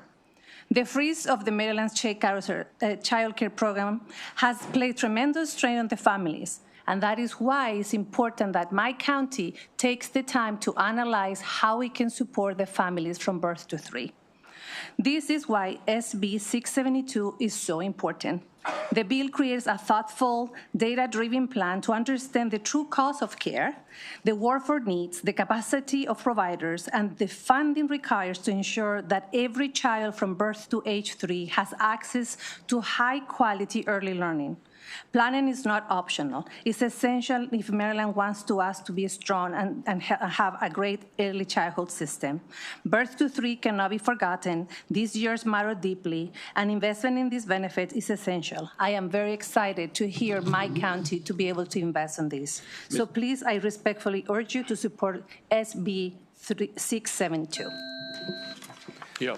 Mr. Chairman, thank you. I just wanted to add that I've looked through all the testimony. There's no one against this bill, including MSDE. However, there is a fiscal note, and I just note that they're asking for $500,000 for one consultant, which is just ridiculous, in my opinion. They just hired a consultant for another bill, which you're going to hear in a second, for special education, and it was less than $150,000 they hired this consultant for. So I'm asking that this committee place a cap on what that will look like to help us in Prince George's County to be able to really analyze the situation, a problem that we're having that's chronic in Prince George's County, so we can continue to have families stay in Prince George's County and for them to thrive in their community. So thank you, Mr. Chairman. Okay, thanks. Senator Washington, any other questions? Seeing none, that concludes bill hearing on Senate Bill 672. Okay, we're going to next move to Senate Bill 863. And Senator, we've got 3 witnesses virtually. Oh, okay. You had 3 sponsored panelists virtually, but unfortunately, none of them are in the queue. That's perfect. That's perfect, actually. So we do have, but there are 3 people signed up unfavorable, but we'll get to them eventually. Okay. Senator Washington, we're on Senate Bill 863, and you take the time you need. Mr. Chairman, if I can ask the superintendent of Prince George's County to join me at the panel. That's fine. I think he signed up as one of the opposition panelists, but I would love for him to join me. Okay, that's okay. That's fine. There are 2 additional witnesses signed up unfavorably. Just him is fine. Okay. Thank you, Mr. Chairman. Okay, welcome, Mr. Superintendent. It's somewhat unusual, inviting up the unfavorable testimony, but it's all good. Well, this is going to be an unusual. Okay, Senator Washington, the floor is yours. Thank you, Mr. Chairman. For the record, Senator Alonzo Washington here to present on Senate Bill 863. This is the Prince George's County Special Education Service Delivery Transparency and Accountability Act. I propose this piece of legislation due to me being reached out to and connected to multiple of my constituents that live in my district that have experienced the special education here in Prince George's County. I conducted a assessment myself and my staff, a research report about the history of Prince George's County and special education, where we have had decades of not delivering high quality services to our students, according to them and according to the data that we provided.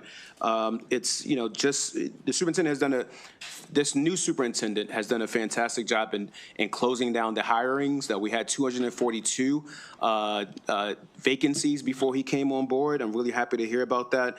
That was accounting for over 15% of its special education workforce, nearly 15% of its current teachers not being fully certified.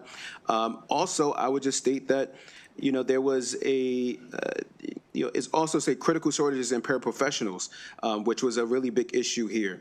We have had accounted for Prince George's County accounted for 28% of the state's special education complaints, with 78% resulting in violations to Prince George's County. So I propose this legislation, and for those reasons, and I began to work with our superintendent, his chief of staff, Dr. Collins, as well as MSDE. And just yesterday, I received a full report from MSDE updating me on Prince George's County's corrective action plan, in which they've been in. They're the only ones in the corrective action plan.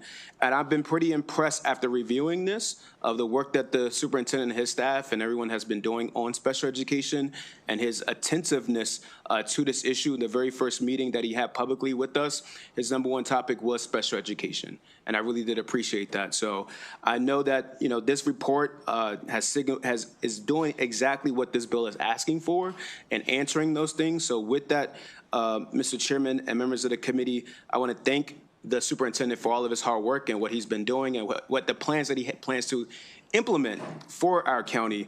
And so with that, I'm going to be submitting a letter of withdrawal for this bill because of the hard work that he's put in and because of what the report from MSDE. So this is a signification that I truly trust in our superintendent and the work that he's doing and especially his staff that he's brought on board too. So I'm really excited to be working with both of them to really see Prince George's County move in the right direction. Okay, with that, Ms. Superintendent, do you want to add anything to what Senator Washington just said about his pending or upcoming letter of withdrawal of this bill? Yes, thank you. Thank you, Chair, Vice Chair, and members of the committee for the opportunity. I want to begin by thanking Senator Washington for his leadership and his willingness to pause this legislation. His advocacy reflects a shared commitment that we all hold deeply, ensuring that the students with disabilities in Prince George's County receive the services, dignity, and support that they deserve. I think it should be clear that Prince George's County Public Schools is fully committed to strengthening services for our special education students, and important progress is already underway. Our district's currently operating under enhanced oversight from the Maryland State Department of Education as a high-risk IDEA grantee. In partnership with the state, we're implementing a comprehensive corrective action plan focused on strengthening staffing, improving IEP monitoring, expanding professional learning for educators, and increasing accountability across the system. This work is happening now. As of March 10th, every one of our 441 authorized dedicated special education aid positions are filled. We've strengthened recruiting, expanded training, increased coordination with school leaders to ensure that the adults serving our most vulnerable students are prepared and supported in their work. In my budget proposal this year, we requested an additional $27 million in funding to further strengthen special education services and expand support to improve outcomes. And these steps reflect the clear commitment to improvement. And at this moment, the most responsible course is to allow that corrective action to continue to be underway with the Maryland Department of Education. So again, we are thankful for Senator Washington's willingness to engage in dialogue and allow this work to continue and demonstrate the kind of partnership that helps improve our system. So we continue to welcome that collaboration and the collaboration of the General Assembly, MSDE, and our families to strengthen our services for students with disabilities in Prince George's County. So thank you for your leadership and commitment to the students that we serve. Great, thank you. Superintendent, why don't you give us your full name, just again for the record? Full name is Shawn, S-H-A-W-N, last name Joseph, J-O-S-E-P-H. Okay, thank you, sir. Okay, questions for the panel in light of Senator Washington's representation? Okay, seeing none. Thank you. Thank you. Okay, we do have two witnesses signed up unfavorable. We do have Chantel Green and Felton Moss, but in light of what you said, you're good? Okay. Is Felton Moss here as well? No. No, we're good? Okay, that's going to conclude the bill hearing on Senate Bill 863. And Senator Washington, we're going to go now to Senate Bill 864. And you've got three sponsor panelists, Teresa Hessler signed up, Zach Levin, and we do have Rachel Wegner. Is she here virtually? Okay, so those are your, and also Richard Perry virtually sponsor panelists. Is he in the queue? Okay, well, let's start with you, and we've got your two in-person witnesses, Teresa Hessler and Zach Levin, and so the floor is yours, Senate Bill 864. Thank you, Mr. Chairman. For the record, Senator Alonzo Washington here to present on my very last bill before this committee, Senate Bill 864, tuition exemption for foster care recipients. What this bill does is it lowers the tuition waiver eligibility age from 13 to age 8 for youth who were adopted, reunified, or placed in guardianship after at least 1 year in foster care. This bill ensures children who achieve permanency earlier in childhood do not lose access to higher education support. It also aligns eligibility with real adoption timelines and Maryland's permanency goals. National Adoption Council data shows most children adopted from foster care under age 10. Adoption likelihood drops sharply as children age. Maryland Philanthropy Network and Youth Reach Maryland highlights the risk for youth who age out, facing risk of homelessness, unemployment, and lack of natural support. This bill has no fiscal note, Mr. Chairman. This bill is very simple. It's a meaningful fix that supports stability, opportunity, and permanency, and ensures children who find permanent families earlier in life are not disadvantaged, and aligns Maryland's policies with what child welfare professionals already know. Early permanency leads to better outcomes. For that, Mr. Chairman, I ask for a favorable report on Senate Bill 864. Okay, thank you, Senator Washington. Ms. Hessler, why don't you go next?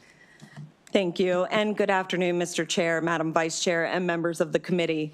For the record, my name is Teresa Hessler, Ashler Government Relations, and I'm here on behalf of the Maryland Association of Resources for Families and Youth, also known as MARFI, in strong support of Senate Bill 864, and we are grateful to Senator Washington for his leadership on this matter. At its core, this bill is about permanency, opportunity, and the life trajectory of a child. We know from decades of child welfare research and lived experience that earlier permanency changes outcomes. Children who achieve stable, permanent homes earlier in life experience stronger emotional health, better educational continuity, and significantly improved long-term stability in adulthood. They are more likely to graduate, more likely to pursue higher education, and less likely to experience homelessness, unemployment, or system involvement later in life. While this bill may impact a relatively small number of children, for those youth, it can be transformative. A single policy barrier tied to age can ripple across a lifetime. When we remove that barrier, we send a powerful message. Permanency should never come at the cost of opportunity. And for a child who has already experienced instability, trauma, and uncertainty, access to higher education support is not just financial assistance, it is a pathway to independence, dignity, and economic mobility. It can mean the difference between surviving and truly thriving. And for families considering adoption or guardianship, clarity and consistency in long-term supports that matter. And when the state reinforces this, we strengthen those decisions. Senate Bill 864 makes a small adjustment, but a big change. And for those reasons, we ask for a favorable report on Senate Bill 864. Thank you for your consideration. Okay, thank you. Mr. Levin. Thank you. Chair Feldman, Vice Chair Kagan, and members of the committee. For the record, my name is Zach Levin, Chief of Staff for Delegate Bernice Miracle North, but I'm here today in a personal capacity to offer strong support for Senate Bill 864. My partner, Genevieve, is the legal guardian of her 18-year-old sister, Julian. When Julian was 14, her world turned upside down. Her parents were deemed unfit to care for her, and she entered Maryland's foster care system, where she suffered bullying and financial abuse. Genevieve, just 23 years old, stepped up to take responsibility, and by the time Julian turned 16, became her legal guardian. Since then, Genevieve and I have worked tirelessly to give Julian the ability, stability, and sense of normalcy every young person deserves. Julian loves dinosaurs, and it was her passion for the field and her dream of one day becoming a paleontologist that sustained her through those tough years in foster care. But when it came to college, our combined salaries simply weren't enough. That's when we learned about the foster care tuition waiver. Through this program, Julian has been able to learn, grow, and follow her dreams without the crushing weight of debt or financial uncertainty holding her back.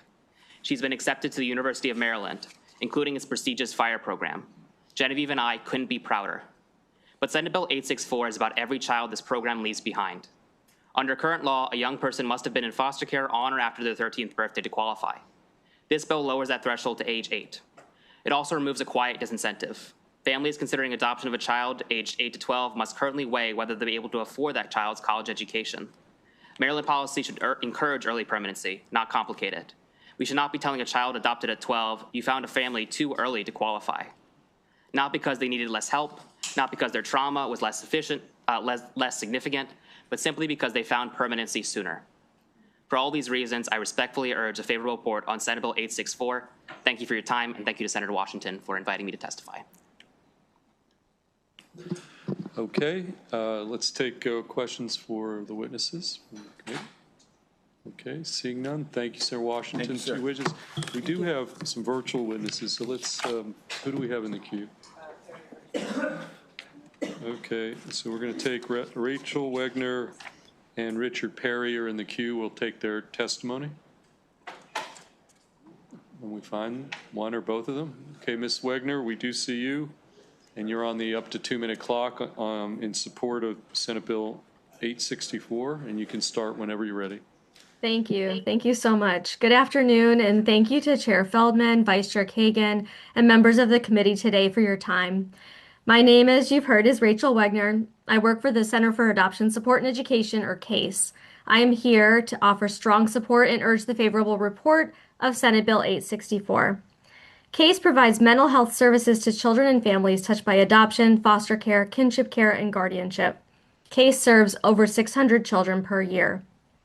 In my role at CASE as the Director of Case Management, I oversee our post-adoption and post-permanency case management programs in Maryland and Virginia, and I oversee the only Wendy's Wonderful Kids program in the state of Maryland. WWK is a child-focused recruitment program designed to identify and facilitate legal permanency for youth in the foster care system. WWK is the signature program of the Dave Thomas Foundation for Adoption. There are 31 children in the Maryland WWK program at CASE with several pending adoptions or guardianships. I want to emphasize how important permanency is for children and youth in the foster care system. To find permanency with a guaranteed roof over their heads, guaranteed meals, and most importantly, love, stability, and identity in a family, that's essential for a child's development. No child should remain in foster care longer than necessary. The current policy in Maryland is to offer a tuition waiver for youth who exit the foster care system at age 13 or older. For those youth, accessing this support can be life-changing. However, what we've seen is that some families wish to delay legal permanency to age 13 in order to access the waiver. When a child turns 13 after what might have been years of waiting, the mix of not knowing permanency and that trauma and very typical age-appropriate development can create a perfect storm where a caregiver may rethink the permanency plan. This bill allows families to commit to a permanency pathway earlier, which is truly in the child's best interests. And I realize my time is very short, so I would just like to say thank you, Senator Washington, for your support, and thank you again to the committee for your time and consideration. Thank you very much, Rachel. Rachel, any questions for Ms. Wegner? Okay, seeing none. Is Mr. Perry here in the queue? Okay, we're going to take Mr. Perry next. Yeah. Okay, Mr. Perry, we see you. You can start whenever you're ready. You're on the up to 2-minute clock. All right, thank you very much. Thank you very much, Chair Feldman, Vice Chair Kagan, and members of the committee. I'm Richard Perry with Maryland Legal Aid. Maryland Legal Aid represents hundreds of Maryland's abused and neglected children in child in need of assistance proceedings throughout the state. We represent youth of all ages in foster care in Maryland. And this experience leads us to strongly support this bill. The young people we represent often begin their journeys already at a disadvantage, especially in the academic realm. Many enter foster care having faced instability, trauma, or inconsistent schooling. Even when a child exits foster care at a young age, the effects of those early disruptions can persist for years. The tuition waiver is one of the tools that we have that helps level the playing field for these youth. It gives these youth the chance to catch up academically as they become young adults and pursue higher education and reach their full potential. And this is an opportunity that many of them may have otherwise been denied. The SB 864 will also strengthen permanency outcomes. Caregivers who are willing to step forward to take custody or guardianship of a child sometimes hesitate, not because they lack commitment, but because they fear they will not be able to meet the financial responsibilities that come when the child grows up and seeks to attend college. By extending and securing the tuition waiver, this bill provides caregivers with reassurance that choosing permanency will not jeopardize a young person's educational future. We also do not believe that this will impose a burden, in truth, on the finances of state higher education institutions. These will be youth who would not have gone to college but for the tuition waiver. And so in that sense, this creates opportunity. It does not hinder finances of state college institutions. We therefore urge the favorable report. Okay, thank you, Mr. Perry. Any questions for Mr. Perry? Okay, seeing none, that concludes bill hearing on Senate Bill 864. Okay, Senator Rosapep just walked in. Why don't we just bring him up and then we'll go to, I think, Senator Hester next. Let's take Senator Rosapep on Senate Bill 509, and I've got 3 witnesses signed up. Gabriel Van Fyke, Christopher Mateo, Winston Berkman Breen. There's the 3 witnesses signed up. Okay, well, we got 2. So Senator Rosapep, we're on Senate Bill 509. Why don't you, I think we got our 3rd witness here. So Senator Rosapep, Senate Bill 509, and you can start. Great, thank you very, very much. It's great to be back with you. This is an important program. The bill is somewhat technical, but the opportunity is huge. I think all of us are familiar with the Pell Grant program that's been around for decades that helps low and moderate income students be able to afford college tuition. It was based on the traditional college model, 2 semesters, summer school, X number of Carnegie credits, the whole traditional higher ed thing. Over the years, there's been a lot of concern in both parties, at the federal level in particular, that it wasn't well structured for shorter term workforce training. And so for years, there's been legislation to create what's called the workforce Pell, which is what this is about. And it turned out that in the big beautiful bill, or the big ugly bill, depending on what you want to call it, this is a golden nugget. And the Congress was finally able to pass the workforce Pell legislation.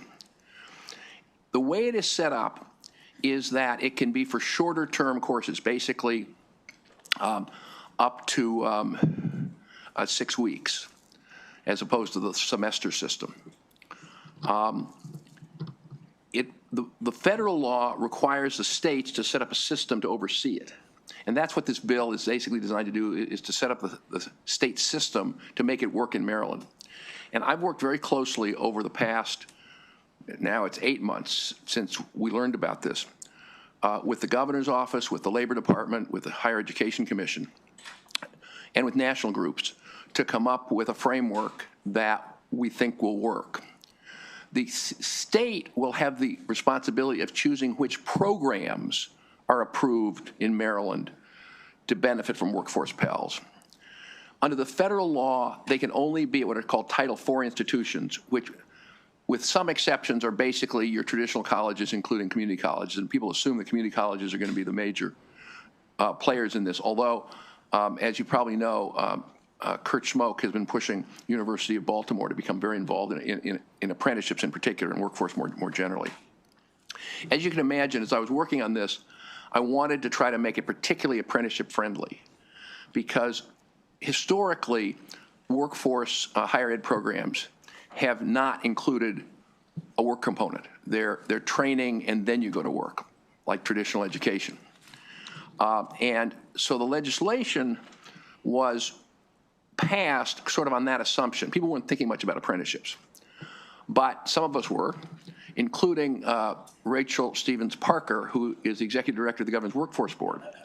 And she was put on by her colleagues all around the country as a representative of the state workforce boards, as part of the negotiating group with the Department of Education, to do the regulations on the workforce Pell. And she and her colleagues and others got language in the federal regulations that are what I call apprenticeship friendly. What does that mean? One means that the 6 weeks doesn't have to be consecutive, because in an apprenticeship, you may do 1 day a week of classroom training and 4 days a week of on-the-job training or something different like that. So it's flexible to work around work schedules, which is really important for apprenticeships. Secondly, those who are not thrilled with financial aid going to all higher education institutions, particularly those that are for-profit as opposed to nonprofit, have had a lot of fear, and some of it justified, that over the years people have ripped off the system. And so the federal law has very stringent requirements of reporting as to, after you completed your training program, did you get a job? What were the wages in the job? Is it in a high demand field? Those kinds of things. And again, we got the federal regs to allow, and my bill would codify in Maryland, that apprenticeships would automatically meet those standards, because by definition, you've got the job when you get into the apprenticeship. And so apprentices would not have to jump through all those additional hoops, which is good for apprenticeships, but also, and this is me speaking for myself, I hope it will encourage, particularly our community colleges, to prioritize apprenticeships over training without work. So a lot of technicalities here, but that's what it's all about. Final point is, why is this important? The Pell program, including Workforce Pell, is what they call a quasi-entitlement. If you meet the standards, you get the money. Now, it's not an entitlement like Social Security or Medicare at the federal level where it comes out of a trust fund. And Congress periodically has to replenish the pot. But it has, over the years, it's never run out of money.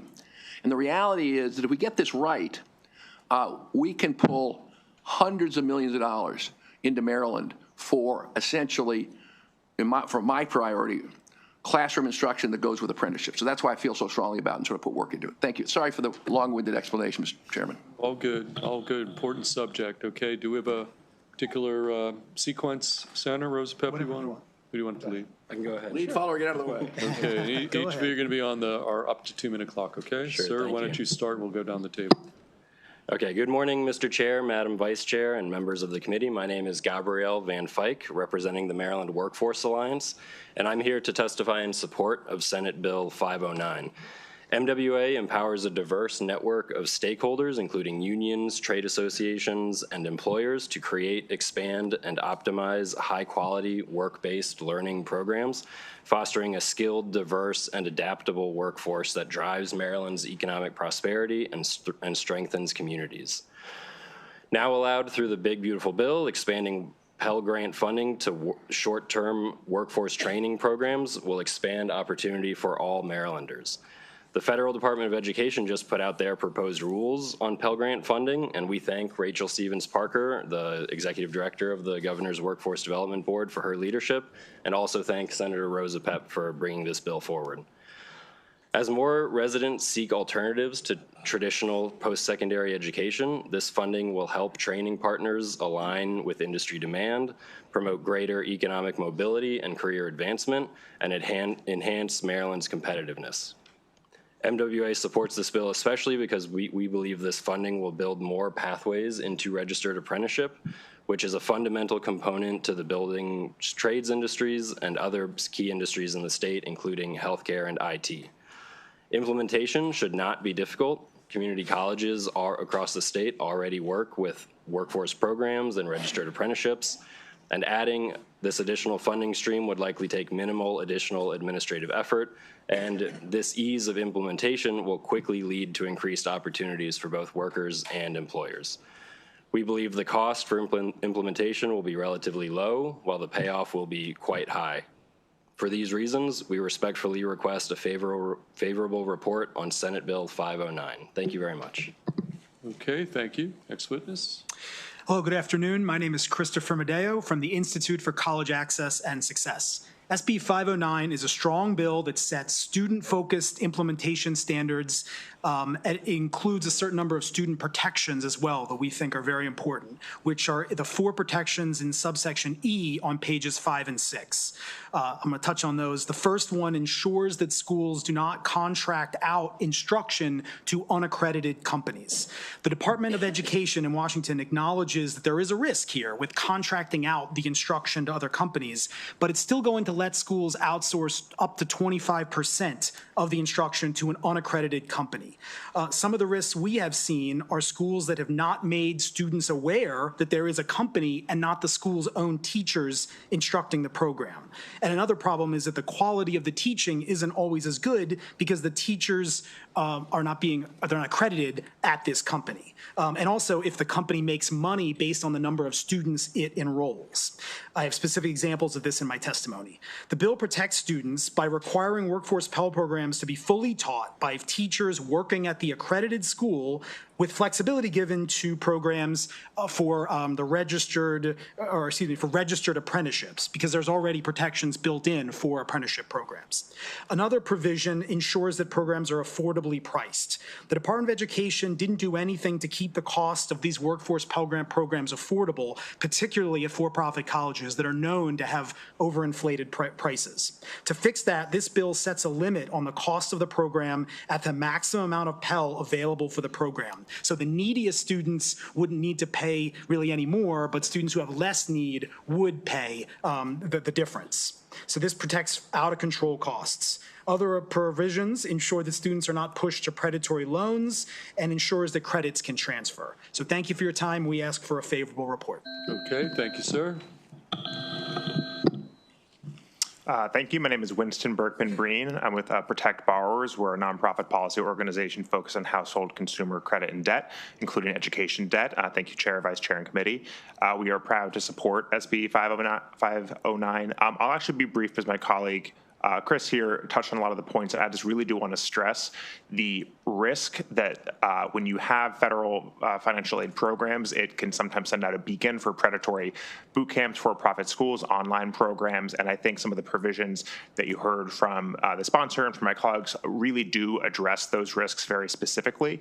So my written testimony goes into greater detail, but I'll spare you the last minute and 15 because I think it'd be pretty redundant. It's a very strong bill that creates a real opportunity for Maryland. Okay, we have one virtual witness. Is she still in the queue? Signed up straight favorable. Let's get her in, and then we'll take questions. And I'm looking at Carolyn Fast. Ms. Fast, you signed up straight favorable. We can get you get the visual on you. Okay.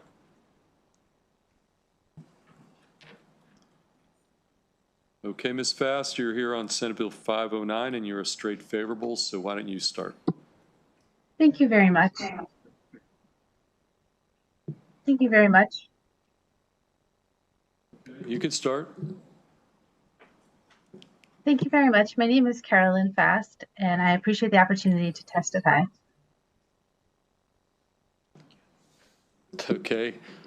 Well, you can testify. Thank you. Apologies for the delay here. I appreciate the apology to testify in support of Senate Bill 509.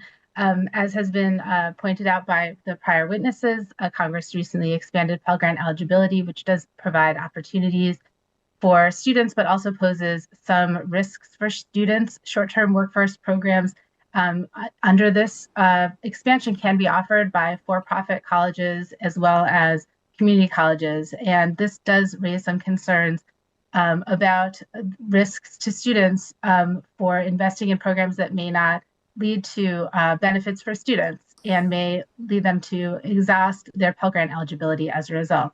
As a result, it's important that this bill move forward to establish guardrails in the implementation. And as noted by prior witnesses, there are a number of very strong consumer protections that are important in part of the bill in terms of protecting students from taking on debt in particular.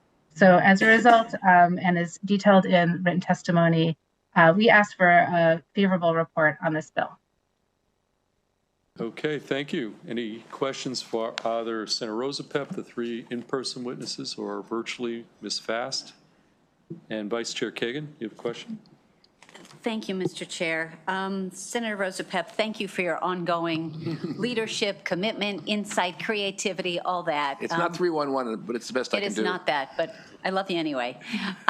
So related to this, I'm reading the bill quickly. It would apply to four-year institutions, to two-year institutions as well, to private institutions that offer the requisite number of hours. Yeah, they're called Title IV institutions. Yes. They're in federal law. Can you give us any examples of that someone in Maryland might avail themselves of? All your public four-year universities, The Title IV that you just referenced? That's what I'm saying. They're Title IV institutions. Sorry. Okay, those that are not four-year or two-year, but that would qualify under this bill. Can you just give us a couple examples so we can understand it better? Well, they would be two-year or four-year, but there are several. Chris may know the answer. There's several proprietary ones, but I forget who they are. Yeah, absolutely. There are institutions called private career schools. So private career schools that have credentials only, so they're not even two-year institutions, but they could be eligible under this as well, as long as they're eligible for federal Pell Grant dollars. So I was looking at at least 150 hours and fewer than 600 hours, at least 8 weeks, blah, blah, blah. And I think it was Senator Watson that just had a bill here for Lincoln Tech. So Lincoln Tech would be eligible under this. That's right. Beautiful. Love it. Thank you very much. Okay, additional questions? Okay, seeing none, that concludes Bill. Thank you. Senate Bill 509. Actually, Senator Hayes, I understand you're going to have to be having the gavel up in the Finance Committee momentarily, so we're going to sneak Senator Hayes in here on Senate Bill 554. Thank you. And I'm going to call up, let's see who you got. Well, you know, there's a bunch of witnesses, but why don't you just present the bill, and then you can go back up to the Finance Committee if you need to on Senate Bill 554. Senate Bill 554. Thank you, Mr. Chair, Madam Vice Chair, Senator Antonio Hayes, representing the 40th Legislative District in Baltimore City. Thank you so much for the opportunity to testify before you today on Senate Bill 554. I'm here to present this bill, Baltimore City Board of School Commissioners. Just to give you a little bit of history, in 2017, during a regular session, on behalf of the administration, I introduced House Bill 562 along with my cross-file, Senator Conway, at the time. And that legislation eventually evolved, whereas we eliminated the participation of the governor, and then there were some amendments on there that led to this, the current system by which folks are appointed to the Baltimore City School Board. And essentially, the way it works, there's a group of probably 12 different organizations who come up with a list of individuals for the mayor to choose from. For whatever reason, if the mayor doesn't like that list, he has to request another list, but he does not have the ability to choose his own candidates. He only has the ability to choose from the list that's provided from him from this small group of individuals. This is by far an outlier in the state. The only thing close to this is probably in Baltimore County, where they have a nominating committee, but otherwise, there's no other school system in the state of Maryland where this appointment process exists. And so Senate Bill 554 repeals the outdated and restrictive community panel mandate, which currently limits the mayor's ability to directly select the most qualified candidates for a board of school commissioners. The bill fiercely protects the existing qualification requirements, guarantee that the board continues to include experts in education, business leaders, public school parents, and advocates for children with disabilities. This bill, with the amendments that are attached, provide unprecedented transparency and community engagement. We're replacing a closed panel selection process with a mandatory, transparent public hearing. The mayor must provide at least 10 days advance notice of the hearing on the school system's website.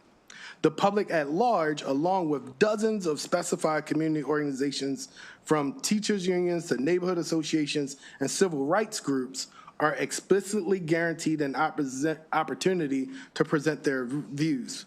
Community groups are empowered to submit their preferred ranking of the board candidates directly to the mayor before an appointment is made. We're instituting vigorous state-level accountability while the mayor gains more direct appointment authority.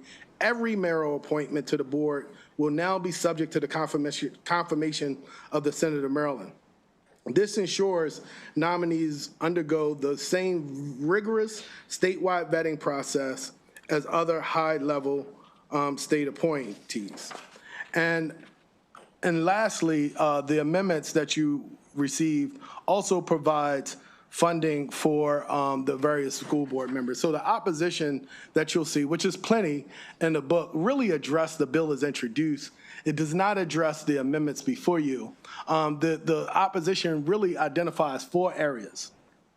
The concern of eliminating community participation, which has been addressed. We go from about 12 organizations to about 30-something organizations, including representations and voices from the immigrant community, which isn't current, representation from various community groups in the Jewish community, which isn't in the current process, which all organizations of civil rights organizations like the Baltimore NAACP, the Baltimore Urban League, and associated black charities, all of which voices aren't incorporated in the current process as it is. And so that's why we see this as an opportunity to modernize, this opportunity. The other thing that opponents and individuals who've written testimony address is the lack of transparency. This bill requires a public hearing. I'm told that there's a public hearing process because it's an Open Meetings Act. I'm not familiar with any, but I trust that there is because there's several people that could document that it is. But having the mayor of Baltimore call for a public meeting, I think will get the attention of a wider audience of individuals, and mandating that he contact all of these various organizations, I think will get us a larger pool of candidates and increase the community's transparency. The other concern that opponents have brought up is the fact that this is a volunteer board. As I stated in our amendments, we compensate for that, given a $10,000 compensation for the various members of the board, in addition to a scholarship for the student who serves on the board. The last point of contention that's in the testimony that you'll see in opposition, there's a great deal of concern about the Senate confirmation process. And I've talked to various members and advocates, and they say to me all the time, well, Senator, we trust you and we trust the members of Baltimore City. It's just them other colleagues of yours. We don't know if they should be opining on who represents Baltimore City on our school board. We all are, many people around here, including the chair of the Executive Nominations Committee, understand that often when there's local boards and commissions that are local, we defer to that local jurisdiction. And so I don't see that as a problem. They will also, in several pieces of legislation and testimony, they stated that Baltimore City would again be an outlier. I think I would submit to you that we're already an outlier. They say that no other school board in the state has the confirmation of the Senate. And I will share with you that currently in the state of Maryland, that concern is not supported in fact. 20 jurisdictions have a fully elected school board where no members are appointed, and the other 3 counties, plus Baltimore City, have a combination of an elected and appointed members. Of the 3 counties that have a combination of elected and appointed members, Anne Arundel County has an all-elected members aside from their student member. Caroline County has 3 elected, 2 appointed, and 2 members with appointed members being appointed by the governor with the advice and consent of the Senate. And so Baltimore would not be an outlier again in the confirmation process of the Senate. Caroline County is already doing that. And finally, but not least, Harford County has 6 elected members, 3 appointed members, 1 member, and the county superintendent who serves as an ex officio non-voting position. The 3 appointed members are appointed by the county executive and confirmed by the county council. And so that, colleagues, I submit to you and respectfully ask for a favorable report with the amendments that I've suggested today to modernize the current process and provide for greater transparency in the appointment of members of the Baltimore City School Board. Thank you, Senator Hayes. Questions for Senator Hayes on Senate Bill 554? The amendments that you're talking about, like, did any of the folks who are about to come up here and be unfavorable, did you share with any of the amendments so that they're not kind of coming in here talking about stuff that's been amended? I believe it's been shared. So 1 and 2, the defense of those who are opposing. So this bill, by the way, was supported unanimously by the Baltimore City Senate delegation with all members being present. The amendments were presented on Monday. The last date to submit testimony was Monday, that same day. And so I will proffer to the committee that some of them may not have had the opportunity, as they probably prepared over the weekend and other times to submit their testimony in times. They may not have had a chance to review it. Okay. Some of them may have as well. But okay, fair enough. Okay, questions again for Senator Hayes before we let him get back to the Finance Committee. Thank you. Okay, thank you also very much. Thank you, Senator Hayes. Okay, I am going to call up a panel of unfavorables. We've got Christina Duncan Evans, Jason Green, Frank Patinella, Quamran Askew, and then we do have one unfavorable virtual witness as well, and then one informational purposes witness. So you're all signed up in the unfavorable category, and you'll have up to 2 minutes to testify. So you can, why don't we go, you're wearing your shirt there, so why don't we start with you, and you're going to be on the up to 2 minute clock. You tell us who you are, okay? Thank you. Good afternoon, Chair Feldman, Vice Chair Kagan, and members of the committee. My name is Christina Duncan Evans, and I'm representing the Baltimore Teachers Union. speaking directly to Senator Hayes' testimony that our concern about eliminating community participation has been addressed. That is not the case. The amendments to the bill take out the ability of the community panel to narrow the list of eligible applicants to a top 3. In the current version of the bill, a number of community groups, including every community association in Baltimore, now have the option to let the mayor know what their preference is, but the mayor is not bound by any of the community's preferences. In the current process that we currently work under, the community panel is made up of the ACLU, Disability Rights Maryland, 3 labor groups that together represent close to 90% of school system employees, PTO, Parent Community Advisory Board, and students. The student government organization sits on the community panel. And together, through a collaborative process, and this is a rigorous process, getting all of these experts in special education law, collective bargaining law, and education policy, getting everyone around the table to come to consensus to narrow the field of applicants to a top 3 is a very rigorous process that is made up of many stakeholders, and 9 seats on the Baltimore City School Board are appointed. That is the highest number in the state. It is a supermajority of the Baltimore City School Board that is appointed, and the current amendments do not maintain the power of the community to make sure that applicants are fully qualified. I would also add that the Pizzazza, our principals union, was not able to submit testimony in time, but they asked me to mention that they are opposed to the bill as well. Thank you. Okay, sir, let's just get the mic. Here you go. Okay, tell us who you are. Great. How you doing? Good afternoon. Chair Feldman and Vice Chair Kagan and members of the committee. My name is Jason Green, and I am the chair for PCAB, the Parent and Community Advisory Board for the Baltimore City Schools. I'm here to urge you for an unfavorable report on Senator Bill 554. 9 years ago, the sponsor of this bill championed local control, proudly creating the community panel to give families and anchor institutions a mandated voice in school board appointments. Today, SB 554 dismantles his own legacy. It begs the question, why were community organizations considered points of strength in 2017, but something to be silenced today? Proponents falsely claim our panel restricts the appointment process. The reality is every organization on our panel has an equal vote to vet candidates based strictly on merit. Recent cycles prove we do not force a singular choice. Instead, we provide a thoroughly vetted proof of highly qualified individuals, preserving executive discretion while safeguarding community standards, and we do not dictate the outcome. We are a democratic safeguard. Stripping us of this role is a direct threat to our democratic way of life.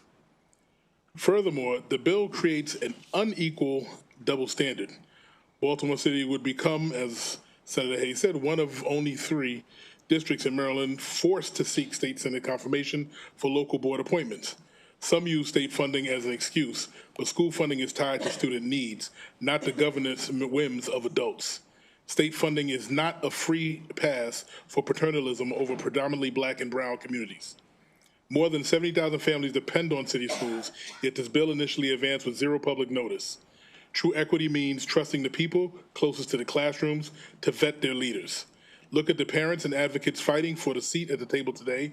Do not erase us, protect our voice, and vote unfavorable on SB 544. Thank you. Okay, thank you, Mr. Green. Why don't you pass that mic to your right? Thank you.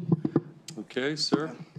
Mr. Chair, we spoke with the committee manager and our position has changed to favorable as earlier today. Would you like me to wait until the next panel? On this bill? Yes, this bill. Okay, well, you could testify, whatever you want to say, now that it's favorable. Okay. You got the opportunity, just wait. All right, good afternoon. Okay. Good afternoon, Chair Feldman and members of the committee. My name is Cameron Askew, and I'm here as a member of the Baltimore City Youth Commission. That commission is chartered and tasked by the City of Baltimore to advise the mayor and city council on policies impacting our youth. And for the record, our position on this bill is favorable as of today after receiving 2 friendly amendments this morning, the first of which intends to provide compensation for our board members and a scholarship for the student commissioner. And the second amendment plans to continue the public hearings and will expand the number of organizations that will provide feedback to the mayor later on the selection of candidates. We want to thank the sponsor for meeting with us and the city delegation for their work on this bill. Thank you. Okay, thank you. Okay, pass that mic down. Good afternoon, Mr. Chair, Madam Vice Chair, and members of what I've been calling the most efficient committee in Annapolis. For the record, my name is Frank Patnella, Senior Campaign Strategist for the ACLU of Maryland, and we strongly oppose Senate Bill 649 because the bill completely eliminates the mechanism by which the community and city education stakeholders can provide input into the process of seating school board commissioners. We've been a member of the community panel for many years. I myself, city resident and parent of city school students. ACLU represented a class of parents and children in the Bradford lawsuit, first filed in 1994. Our focus has always been on the most underserved students in the district, and we use our voice and expertise to ensure that board candidates understand the civil rights of children and families within the district, the complexities of the state funding formula for our school, evidence-based practices for early learning programs, approaches to school disciplines, and many other policies.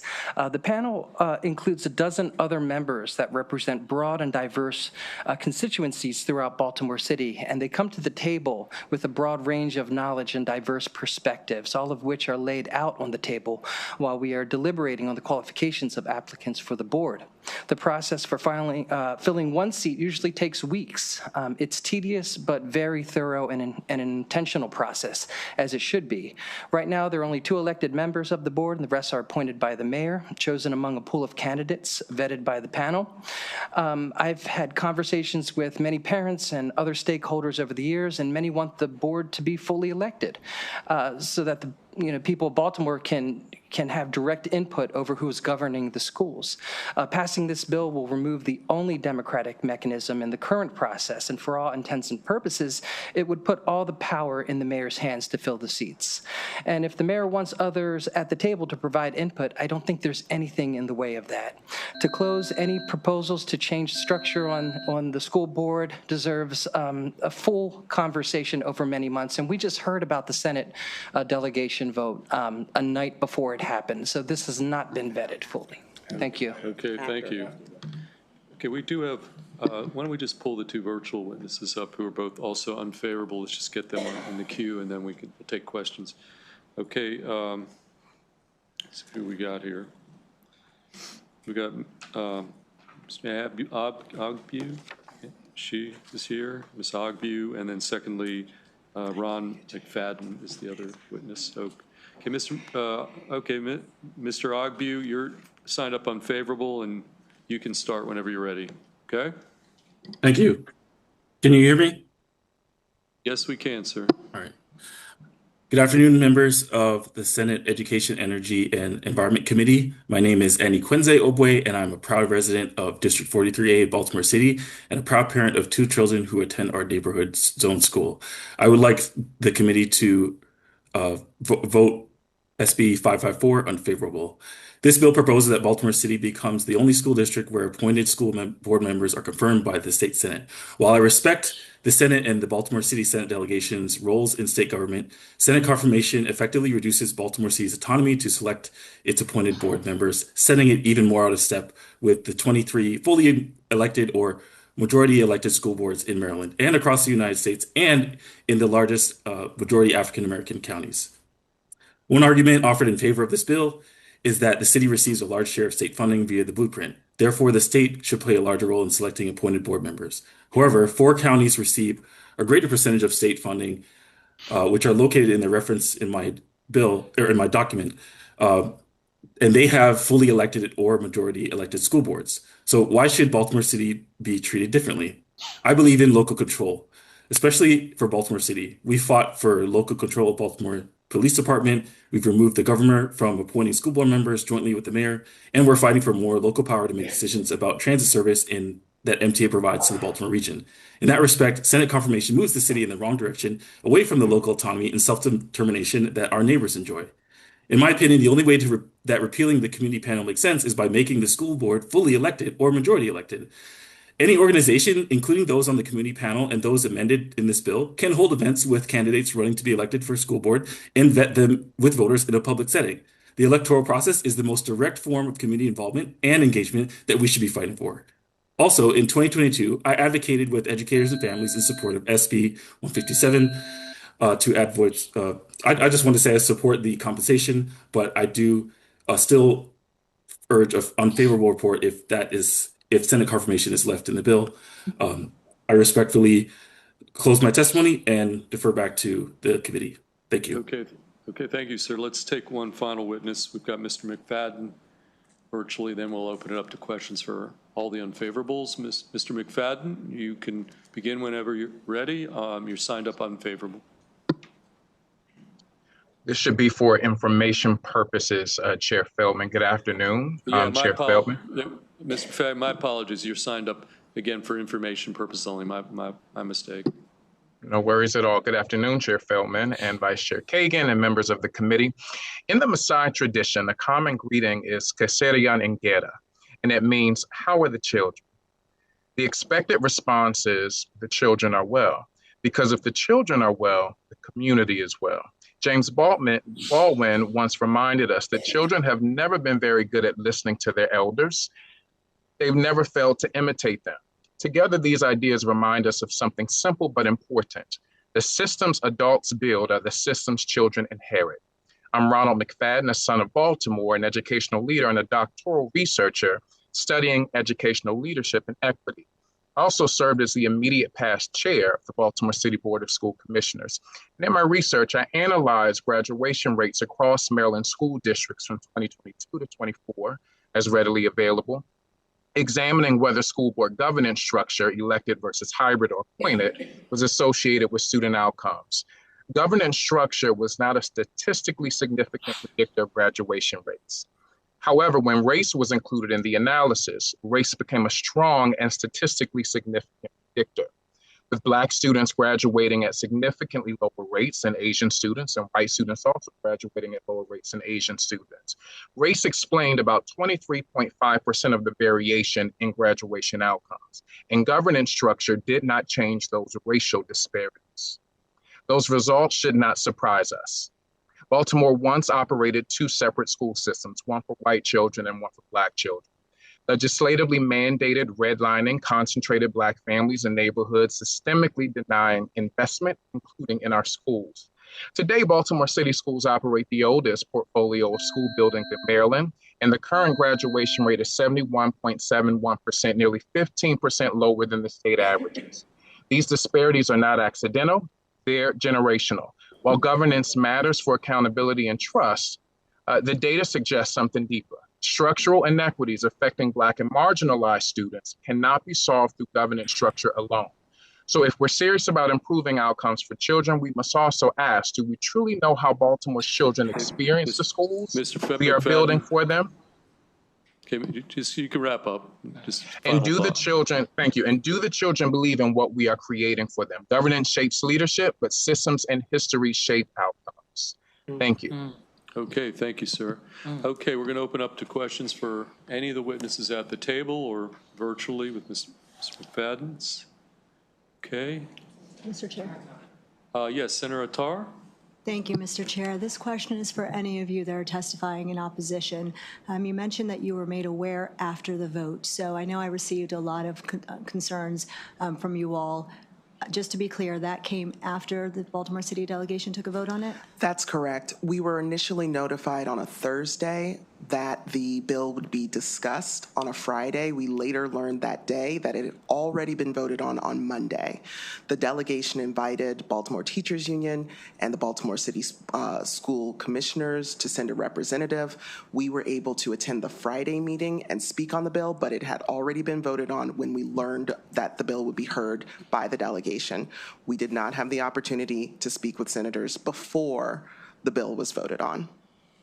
I want to just say that I worked down here full-time during the session, and Christina told me about this, so I didn't even hear about it. No one's heard about this in the city either, so. Okay, any additional questions for the panel? Okay, thank you all for your testimony, and that's going to conclude the bill hearing on Senate Bill 554. We're now going to go to Senator Hester on House Senate Bill 597. And Wait till the senator gets to the witness stand. You've got 4 sponsor panelists, 2 virtual, 2 in-person. On the in-person side of things is Anupam Joshi here and Michael Eismeyer. Okay, they're going to come up here and then I'm sorry? Yes. While they're on their way, I just want to recognize and welcome former Secretary Paul Montero, the founding secretary, former cabinet member of the Moore Miller administration, founding secretary of the Department of Service and Civic Innovation. He is now he succeeded Jake Weissman, Secretary Jake Weissman, and he is working at the University of Maryland, Baltimore County as their legislative representative. And it's just a delight to have you back, Mr. Secretary. Yes, okay, I ditto that. Great to see you. Okay, and we have 2 virtual witnesses as well, but we'll take them up next and see who's in the queue. So Senator Hester on Senate Bill 597. The floor is yours. Thank you very much, Chair Feldman, Vice Chair Kagan, members of the committee. Thank you for the opportunity to present Senate Bill 597. For the record, Senator Katie Frey-Hester, and I chair the Joint Committee on Cyber, IT, and Biotech, which also includes artificial intelligence, and that's why we're here today. Artificial intelligence will transform every sector of our economy, and Maryland is well positioned to benefit from that transformation. Currently, our technology sector contributes nearly $38 billion annually to Maryland's economy, and AI-related job postings have grown more than 40% in just the past few years. Sometimes when we think about AI and jobs, people get worried. But the real story is not that AI will replace workers, it's that workers who know how to use AI will be the ones that thrive. And that's why preparing our workforce and coordinating our innovation ecosystem is so very important. Senate Bill 597 establishes the Maryland Artificial Intelligence Partnership within the University System of Maryland. The goal of this partnership is to create a centralized nexus that brings together our universities, our state agencies, our small businesses, and our workforce partners to accelerate AI innovation and economic growth. The challenge, colleagues, that we have is not lack of innovation. There is so many great things happening in the state. Sometimes it happens in silos. And SB 597 helps to connect those efforts and ensure these innovations extend beyond campuses to drive economic growth and public sector innovation across Maryland. The bill establishes the partnership and its director in the university system. Once we have that director, then his or her first task will be to develop a strategic plan for the partnership with key metrics around AI literacy, workforce development, business development, and research. The bill also sketches out 3 specific tasks for the university, for the partnership. First, it establishes an AI incubation lab within the university system to help state agencies accelerate the responsible use of AI. Second, the bill also establishes technology extension hubs, much like our agricultural extension hubs, to take the expertise of the university out to the community. There will be regional points of contact where small businesses, entrepreneurs, and community organizations can access AI resources. Finally, the bill expands 2 of our current scholarship programs from just cybersecurity to cybersecurity and artificial intelligence. These 2 existing scholarship programs are the Cyber Warrior Diversity Program and the Emerging Technology Public Sector Service Scholarship. In closing, I just want to point out that other states are already leading in this area, and Maryland is positioned well to leapfrog what they are doing. New Jersey, New York, and Massachusetts have already established centralized partnerships with their higher education and industry, and they are attracting significant investment and positioning those states to be leaders in the technology of the future. Today, one of my panelists is from Mississippi, and he's been the driving force of their partnership in that state. So in closing, I would just want to close by saying that Maryland already has extraordinary assets, these world-class universities, federal research institutions, and a thriving business technology sector. And Senate Bill 597 helps to bring those together and ties a big bow around them so we can turn research into innovation, innovation into jobs, and jobs into long-term economic growth. I did want to point out that in your bill file, you have favorable testimony from the Small Business Development Center, from the Chamber of Commerce, from the Greater Washington Partnership. There also is an unfavorable from the Department of IT, and we had a great conversation this morning. We're working with them and the Department of Commerce to address some of their concerns, so we will have an amendment to you on that point. And with that, I'd ask for your favorable report on Senate Bill 597 and turn it over to my panel. Thank you, Senator Hester. Okay, whoever wants to go first, each of you will be on the up to 2-minute clock. And so why don't you start and tell us who you are, and you can watch the clock. Yes, Chair Feldman, Vice Chair Kagan, and distinguished members of this committee. My name is Anupam Joshi. I have been a professor of computer science and electrical engineering at UMBC for more years than I care to count, but currently have the privilege of serving as a vice provost and the chief AI officer of that institution.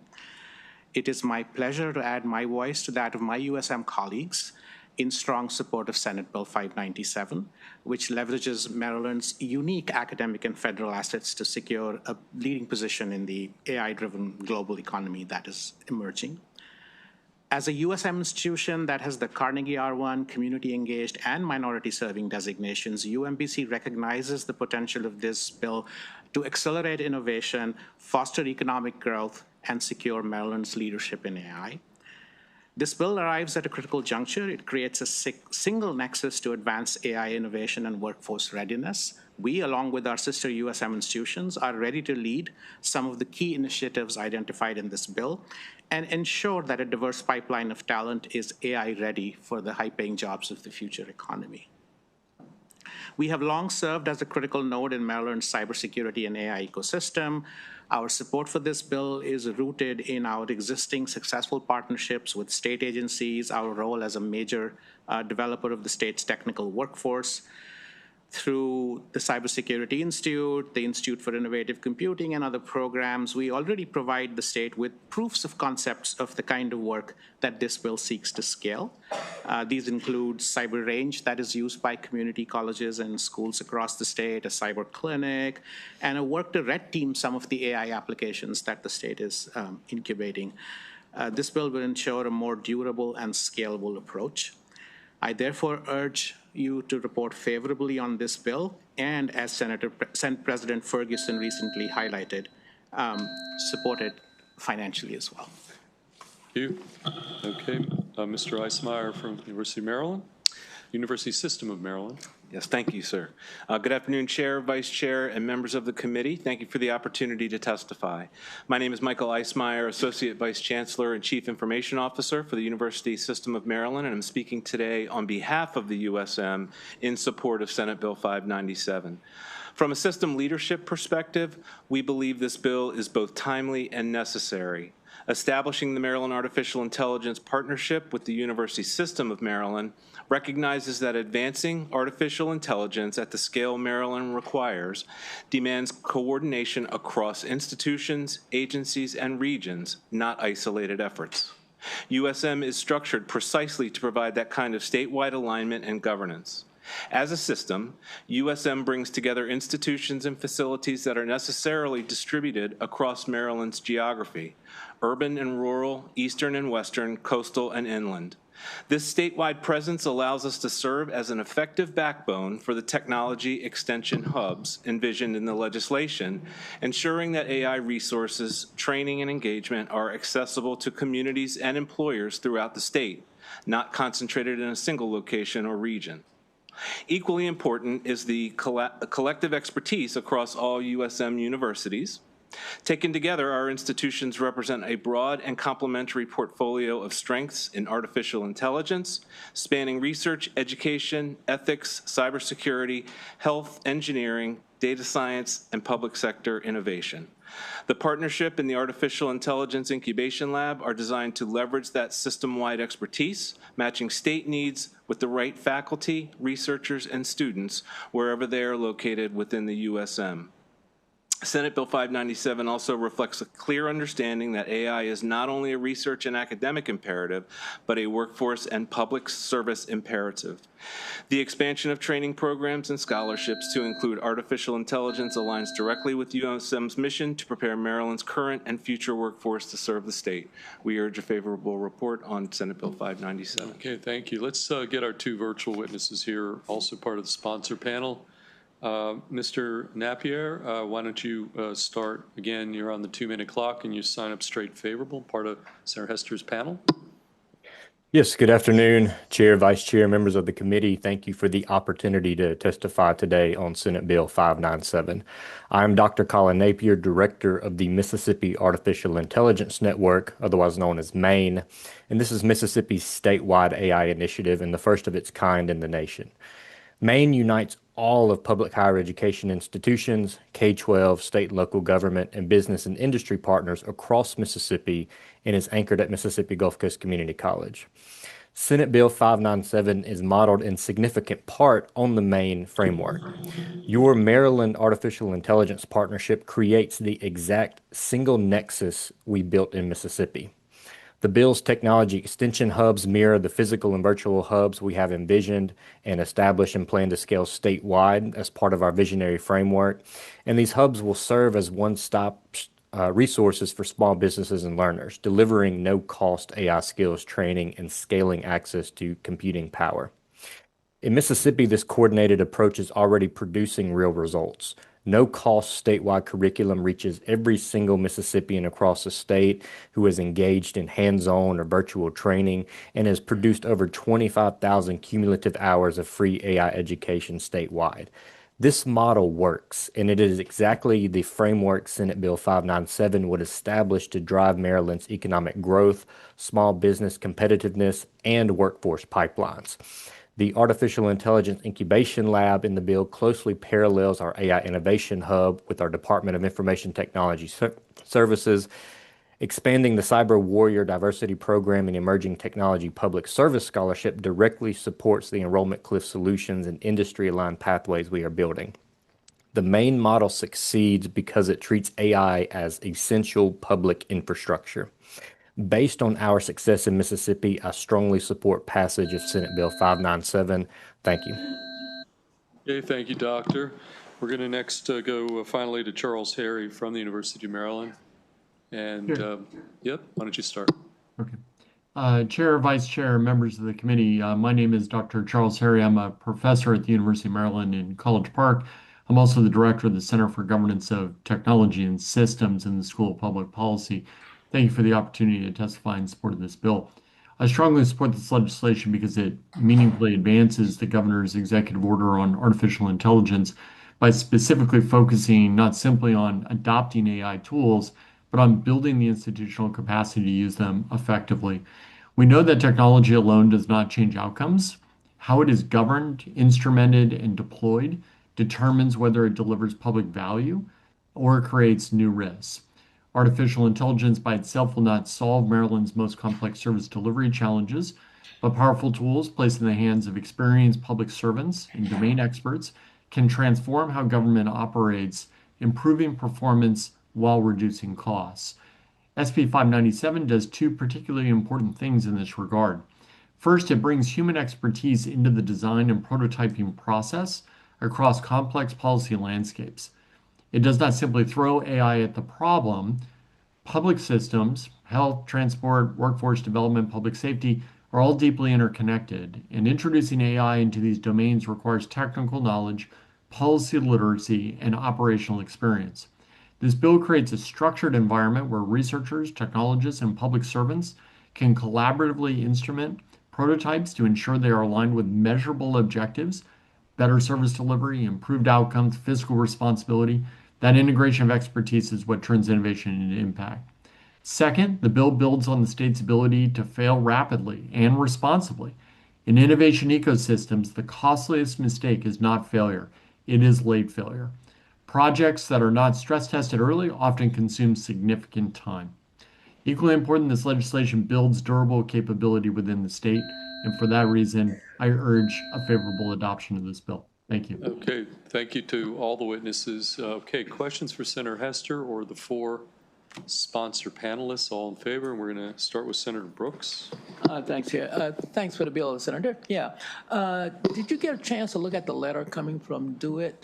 I did. Yes. Okay. And we had a really good conversation this morning with the governor's office. There's parts of the bill that we did tighten up, clarify that it's kind of more focused on AI literacy, not of state employees, but of people like across the entire state and small businesses. And so they're currently working on amendments for me to review, and I think that it's a big idea and it was drafted a little broad. Right. So we'll get it right. Okay. Thank you for the good. question. Thanks. Thanks, Chair. Okay, additional questions for Senator Hester or the four witnesses? Seeing none, that concludes. Mr. Chair, could I just say one thing? Absolutely. Dr. Napier has been with me on this commission for like 3 years, and he's like the leading guy in Mississippi. And I'm just like so grateful that he is now helping other states kind of contemplate what it could look like in their state. And he's probably been on the phone 10 times with me in the past 2 years. So I just want to give you a shout out. You've really done amazing work in Mississippi, and I appreciate you sharing that with us today. Well, I think on behalf of the state of Maryland and the state Senate at least, we're going to ditto that, and thank you for your assistance. Okay? Appreciate that. Where in Mississippi you're at the university, or where? I apologize, you're with private sector. Where exactly in Mississippi are you calling in from?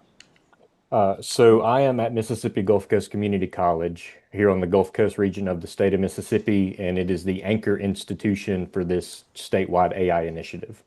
Excellent. Okay, well, thank you again. That's super cool. Okay, so that concludes the bill hearing on Senate Bill 597. Okay, we're going to go to Senator Brooks on Senate Bill 430. I should acknowledge Susan Lawrence, also here from the University System of Maryland. And Senator Brooks, we've got one witness signed up as part of your sponsor panel, Tisa Silver Kennedy. I may have messed this up, but Senator Brooks, Senate Bill 430, then we'll take your witness. Okay, thanks, Chair Feldman, Vice Chair Kagan, and members of my awesome committee. Yes, Senator Brooks, put that mic just a little bit. I sure will. How's that? There you go. Okay. Yeah, move. Oh, I can move it up. Yeah. Oh, move it up that way. Gotcha. Okay. Don't break it. Don't break it. Okay, Chair Feldman, Vice Chair Kagan, and members of my awesome committee. Thanks for the opportunity to testify before you on Senate Bill 430, the Informed Enrollment Act. Yeah.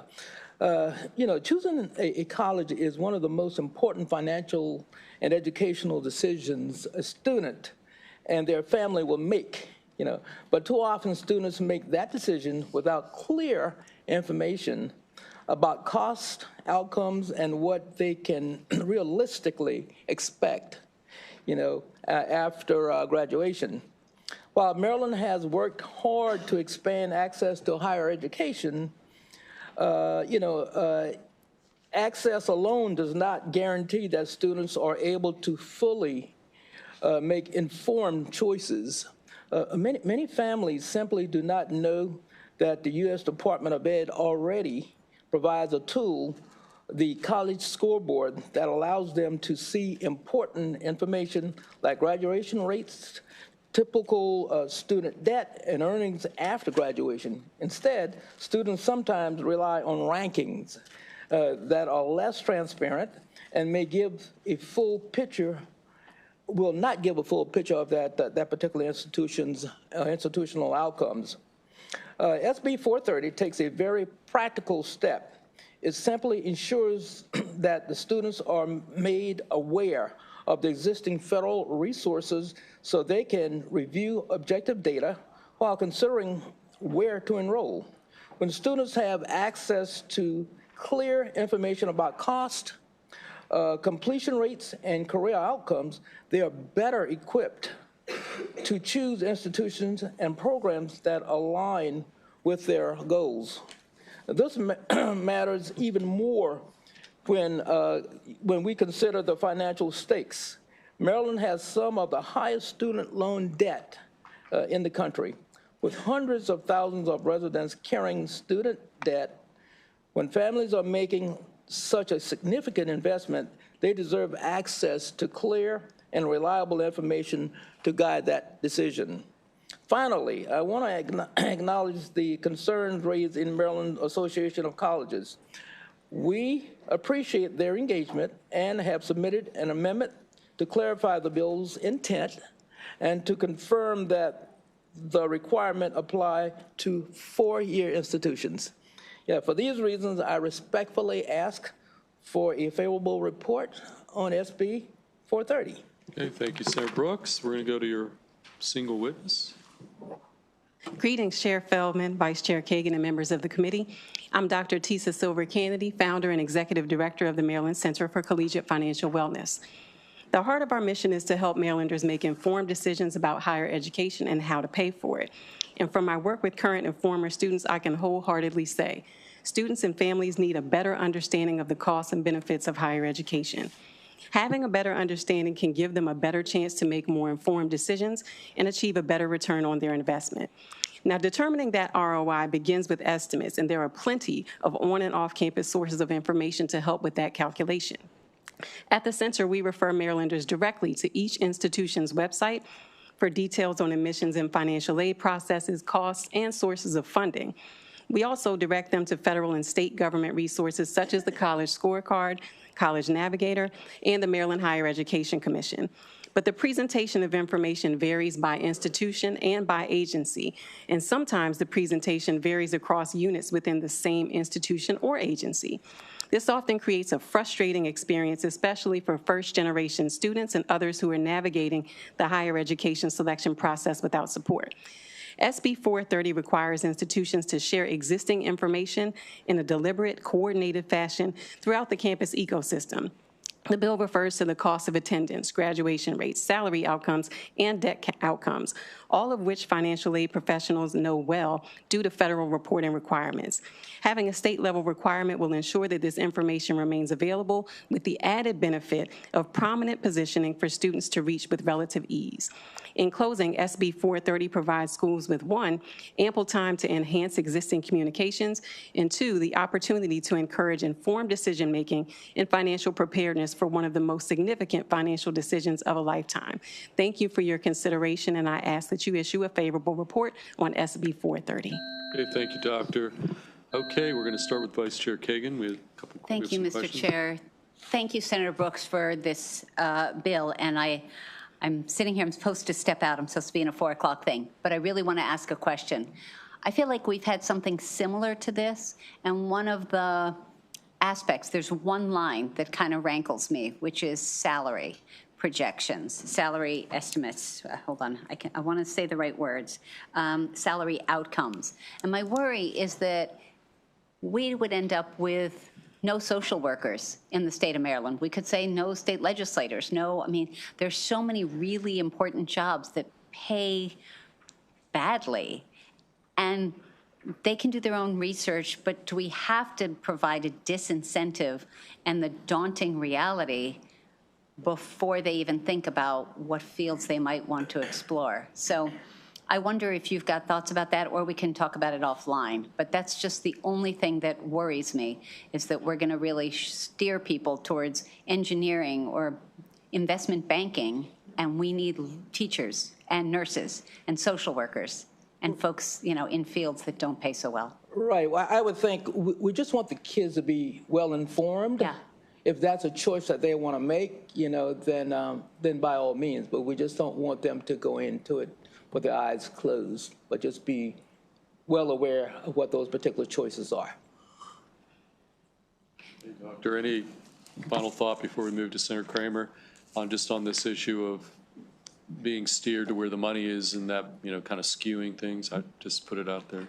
I would add that we can also share resources for loan repayment assistance and scholarships. There are programs at the federal and state level that could be shared as well, and often are shared as a part of institutions' financial aid websites.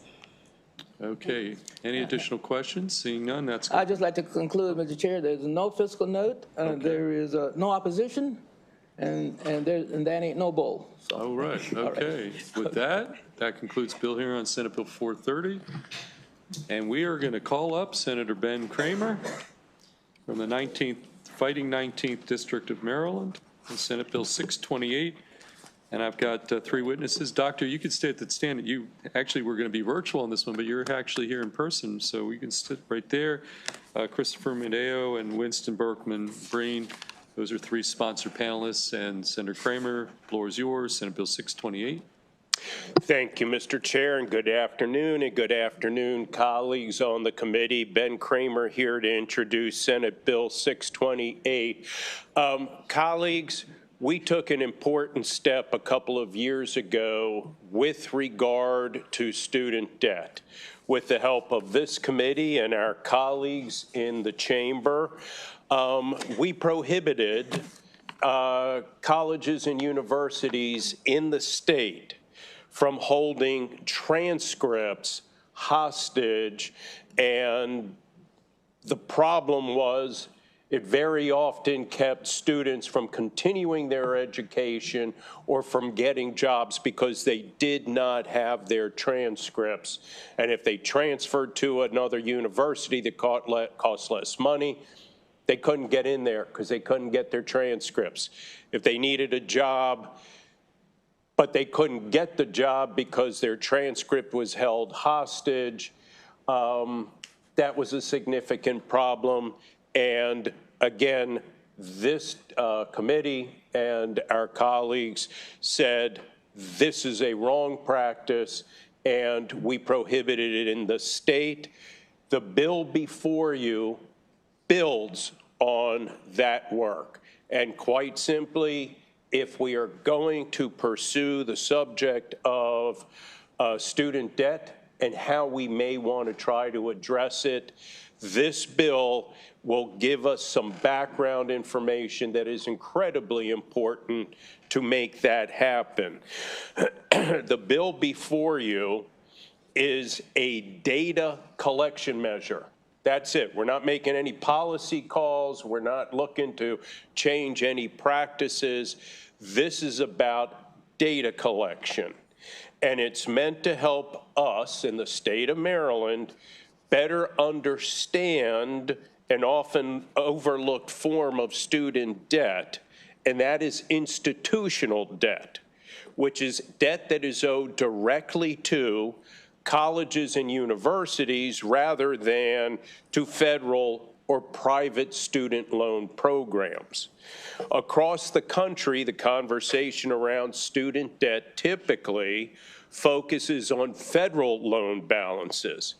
Yet for many of our students, particularly low-income students, smaller balances owed directly to institutions can have outsized and immediate consequences. Institutional debt can prevent students from re-enrolling and in some cases lead to accounts being sent to collections. All of this can derail a student's academic progress and long-term economic opportunity.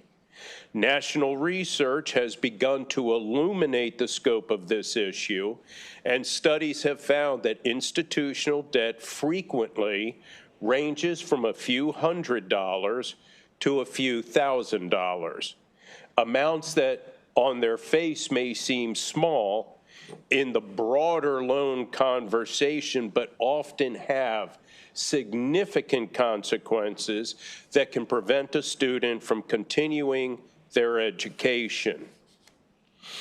Importantly, the data that does exist suggests that these debts disproportionately impact historically underserved communities, including first-generation students and students of color. These students are more likely to attend part-time and to experience financial disruptions, or they rely on smaller institutional payment arrangements. Without careful monitoring, institutional debt can unintentionally widen existing racial and economic gaps in higher education attainment. That is precisely why the bill before you is necessary. This legislation, as I stated a moment ago, does not regulate institutional debt or impose new or any kind of restrictions on colleges and universities. Instead, it simply directs the Maryland Higher Education Commission to collect aggregate data from institutions about the scope and demographics of institutional debt held by Maryland colleges and universities. This includes information about the amount of debt, the number of students affected, and demographic trends. Policymakers need this information to understand the full picture. If the General Assembly ever considers policy solutions in the future, we should do so based on reliable Maryland-specific data, not assumptions or incomplete national studies. Colleagues, I would also ask you to note that this same legislation passed the House of Delegates last year, demonstrating strong bipartisan recognition that policymakers need better information about this issue. The Maryland Higher Education Commission, which would be responsible for collecting the data, supports the bill with a few friendly amendments that colleagues, I believe, are in the hands of the committee, and happy to ensure that those are incorporated into the bill. Some of the opposition, well, actually the exact same opposition that opposed the bill from 2 years ago to not allow transcripts to be held hostage are once again the folks who are not supporting this bill. But I would proffer to you that their argument that this could be burdensome for them to provide the information is disingenuous. The fact of the matter is these institutions already provide much financial data to the federal government, also to credit rating agencies, and additionally, these institutions already maintain considerable records internally in order to manage student accounts and collections. The bill before you simply provides that aggregate information be reported in a standardized format. Finally, good policy making requires transparency. When institutional debt can determine whether a person returns to school, enters the workforce, or can purchase a car, rent an apartment, pay for a home, it is entirely appropriate for the state to understand the scope of the issue before you, and that's what this bill is about, data collection. For those reasons, I respectfully ask for a favorable report on Senate Bill 628. I appreciate the good work that our colleague, Delegate Ryan Spiegel, who is the cross-file in the House, has put into work on this bill. And again, the amendments are before you. Two of the big changes, instead of it being an annual report as amended, it would be reported every 2 years to ease the frequency of having to produce the data. And it completely eliminates penalty provisions in the bill. We're going to work on the assumption that when this committee moves favorably on the bill, that our universities and colleges will be participating willingly and respect Maryland law and provide the information. With that, Mr. Chair and members of the committee, I thank you for your time. Okay, thank you, Senator Kramer. Let's go to your panel. Doctor, do you want to, who wants to start? You? Okay. Why don't you start, and we'll take our three witnesses, and we'll take questions on Senate Bill 628. All right. Hello again, Dr. Tisa Silver-Kennedy from the Maryland Center for Collegiate Financial Wellness. Last year, I testified in support of this bill, explaining my own experience with institutional debt as an undergraduate with a parking meter problem. Soon after session ended, I came across the story of Gabrielle Miles, a fellow Prince George's County resident with a much greater problem. Her 2024 tax refund was garnished as a result of a 10-year-old debt owed to a Maryland university she'd never attended. According to Gabrielle, the original $12,000 bill grew to $14,000 after penalties were added. The university suggested she reach out to professors to prove her non-attendance, even though she was enrolled in and subsequently graduated from another university in Maryland. The issue was only resolved after she engaged the local media. And in a WUSA 9 article detailing her experience, she said, "Other than this debt going away, ultimately what I want most is, I don't want this to happen to anyone ever again." We don't want this to happen to anyone else either. But this is not to say that students should be released from their responsibilities or that institutions should stop pursuing them. However, Gabrielle's experience highlights the need for transparency within Maryland's more than $300 million market. We want to know more about that market, who participates in it, and how they are affected. My experience as a former manager within a university financial aid office tells me that students who are affected most greatly by institutional debt most often have the lowest capacity to repay those debts. And the information requested by this bill can provide insights without causing a significant administrative burden. Several institutional administrators have shown that it can be done. And lastly, the debts we are referring to are payable to each institution. As such, they are already reflected within the institution's financial statements. Therefore, sharing this information about the debts would not cause credit downgrades or financial harm. I thank you so much for your consideration and ask that you give a favorable report on SB 628. Thank you, Doctor. Let's go to Sir. All right, thank you, Chair, members of the committee. My name is Winston Berkman-Breen. I'm the legal director of Protect Borrowers, a nonprofit policy organization focused on consumer household debt, including education debt. We're proud to support SB 628. Very little is actually known about the scope of debts owed to school, these institutional debts, because schools are the only stakeholders with this information. One national study based on survey data suggests that this is a $15 billion under-regulated market affecting 6 million students nationwide. That same study suggested there's roughly $332 million in institutional debts in Maryland owed by 125,000 students, and that the average debts owed at certain school types in Maryland are significantly higher than their national averages. My organization submitted a Maryland Public Information Act request to 12 of Maryland's public institutions in 2024. Only 5 responded with data that showed that they collectively hold nearly $58 million in debt owed by almost 32,000 students. Interestingly, as part of that request, at least 2 or 3 students responded that they still withhold transcripts, although you just heard that that was prohibited by you all about 2 years ago. Institutional debts also raise serious equity issues, as the sponsor mentioned. A report by the Virginia legislature about its own public colleges showed that low-income students and Black and brown students disproportionately owe institutional debts relative to their enrollment on campus.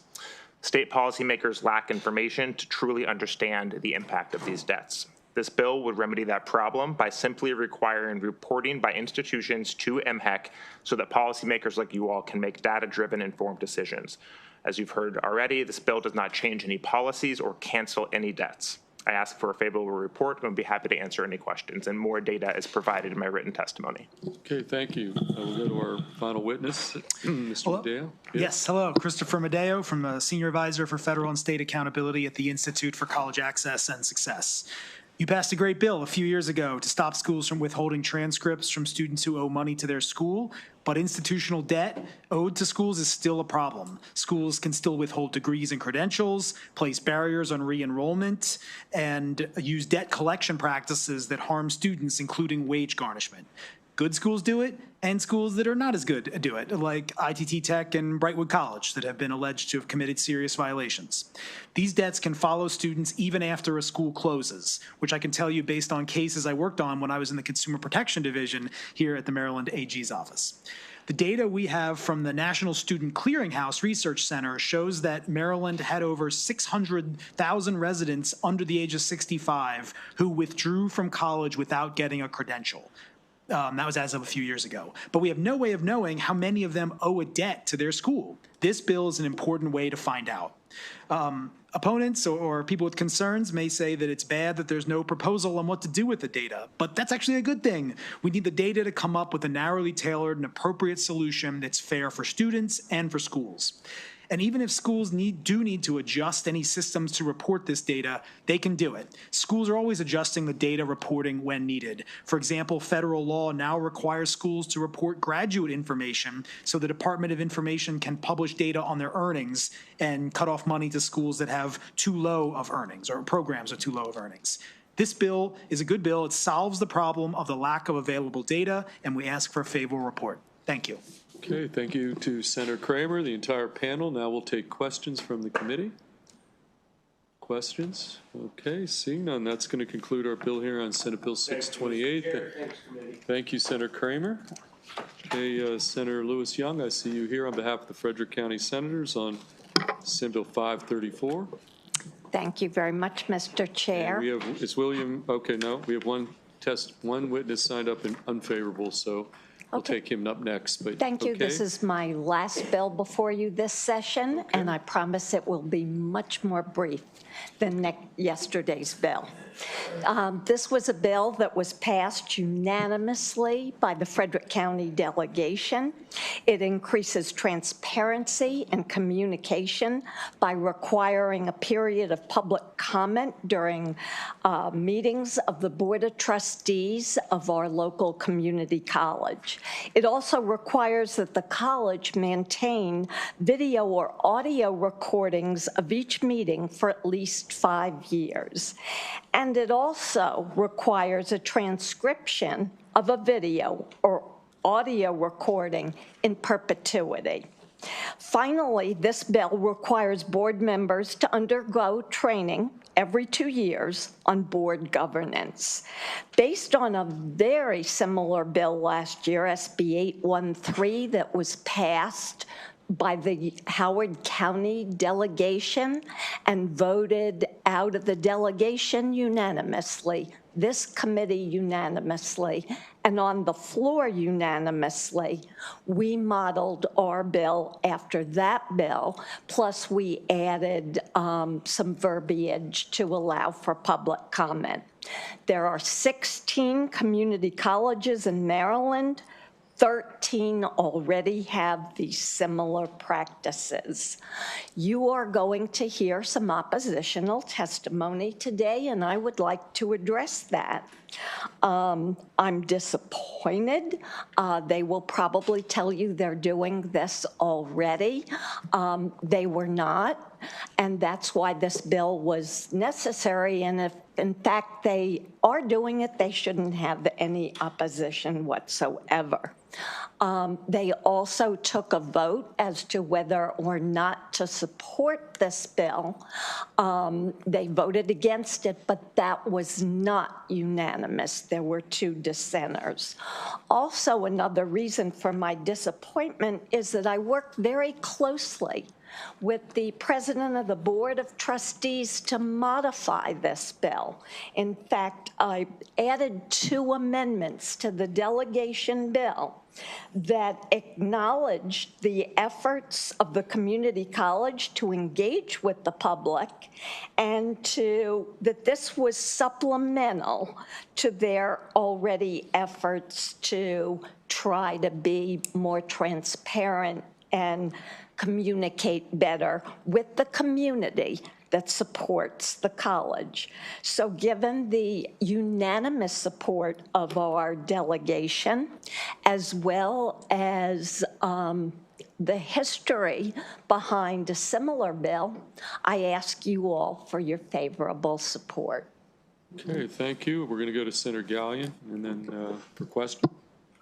Thank you, Mr. Chair. 20th bill of the day, my first question. So, Senator, good to see you. I was just curious, what was the genesis of this bill, that the kind of the backstory why this was brought forward? Thank you for asking that question. There was a child care center that had been donated to the community college by the Miller family several decades ago. Very popular with the community, low-cost, quality child care, which we all know we desperately need. A decision was made to close it. without conversation with the community, without transparency. Constituents who tried to engage in the conversation were not permitted to do that. I heard from a member of the Board of Trustees that they were told about the decision and not invited. This might not be consistent for all the members, but at least one member said she knew nothing about it. They were told. There was a community uproar over this. And in fact, a couple of members of my district held a community listening session.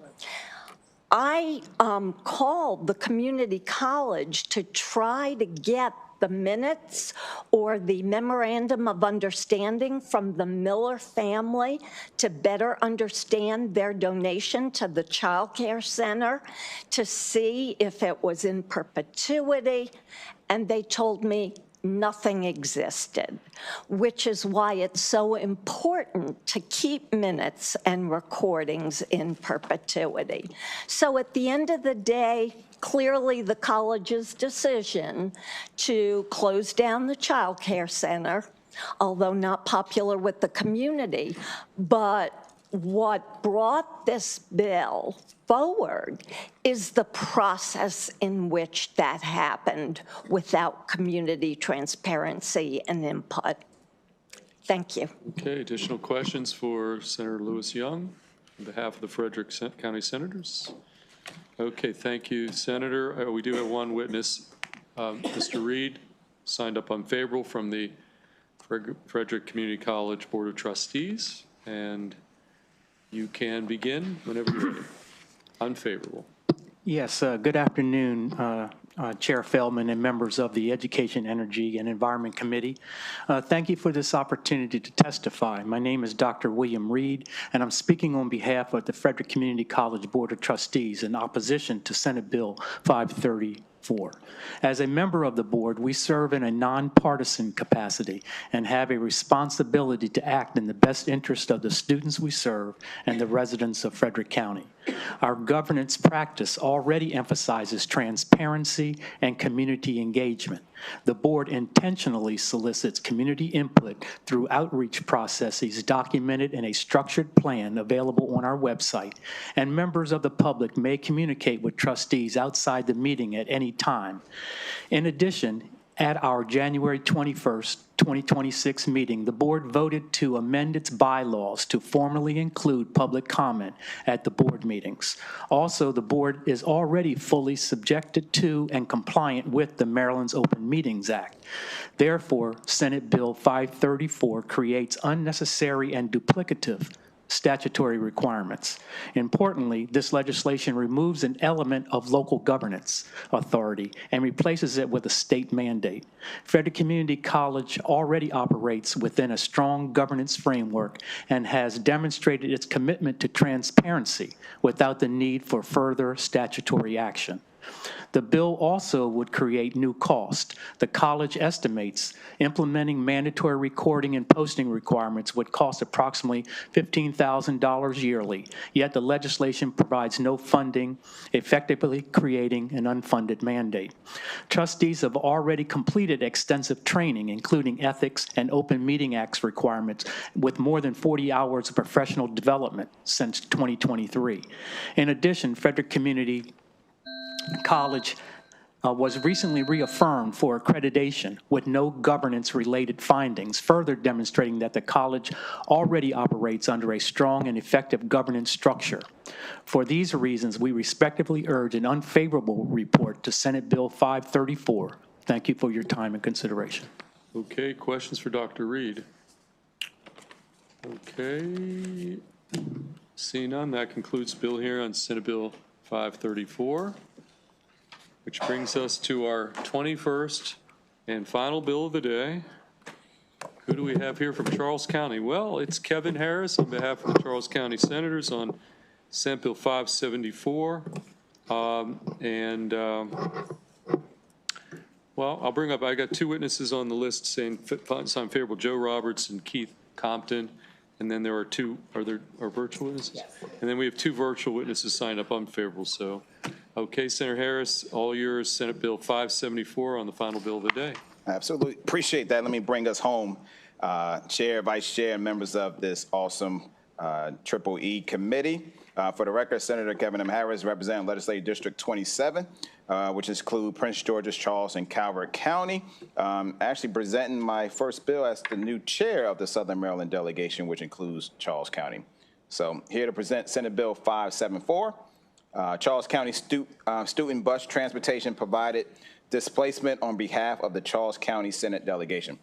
Senate Bill 574 is designed to provide transparency, fairness, stability for private student transportation providers in Charles County, who currently partners with the Board of Education to transport students to and from school.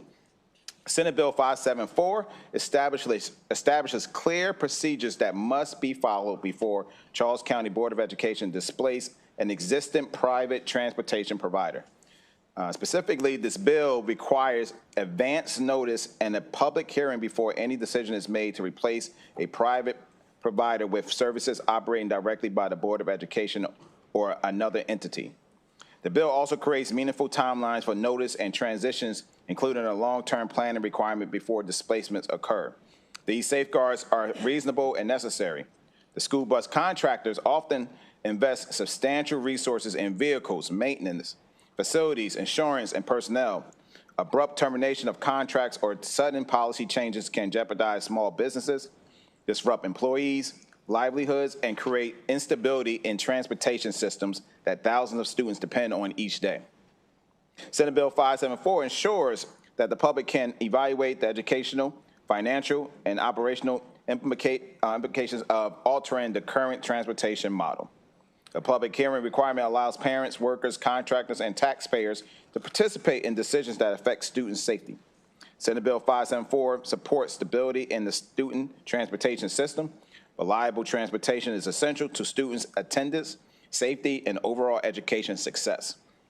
Thoughtful decision-making benefits all of Charles County, and for these reasons, we request a favorable report on Senate Bill 547. And I turn it over. Thank you, Senator Harris. We'll go to the two witnesses, Mr. Compton, Mr. Roberts, whoever wants to go first. I'll go. Good afternoon, Chairman Feldman, Vice Chairman Kagan, and members of the committee. My name is Keith Compton. I'm a fourth-generation owner of Compton Bus Service in Charles County, founded in 1926, continuing the legacy of my late father, Calvin Compton Jr., who took over from his father in the 70s, Calvin Compton Sr., who was also a state delegate from 1966 to 1974. I'm here today in strong support of Senate Bill 574, which simply requests that Charles County Public Schools give adequate notice and public notice of intent to displace our 24 small businesses and our 400 employees, if or more accurately, when they decide to bring student transportation services in-house. There is no dispute that CCPS has the right to transition transportation services in-house, as Senate Bill 574 does not challenge that authority. However, what this bill does seek is a public notice, not only to bus companies, to Charles County government, and to you state funders of CCPS, to our 400 employees, and let's not forget our families and the children we transport several times a day, 5 days a week. The plan to bring bus ownership and services in-house has been mentioned in public by CCPS for the last 5 years. So we know it's not we know it's a possibility. We just don't know when. And we keep buying our buses and serving our county. Let me mention what this bill does not do. This bill has no financial impact to the opposition. It is a bill of public notice only, allowing for transparency to the public and funders. The bill does not dictate the length of our future contract with CCPS, does not mandate contract terms, and does not change current contract performance standards. The bill has CCPS has mechanisms in place to address underperformance or breaches. The committee knows better than I do that Maryland has seen what happens when a school system decides on their own without any notice to replace their school bus contractors with an out-of-state company beginning of a school year. It happened a few years ago. Schools were closed for 3 days and the results were not good. For these reasons, I respectfully urge a favorable report on Senate Bill 574. Okay, thank you. Sir?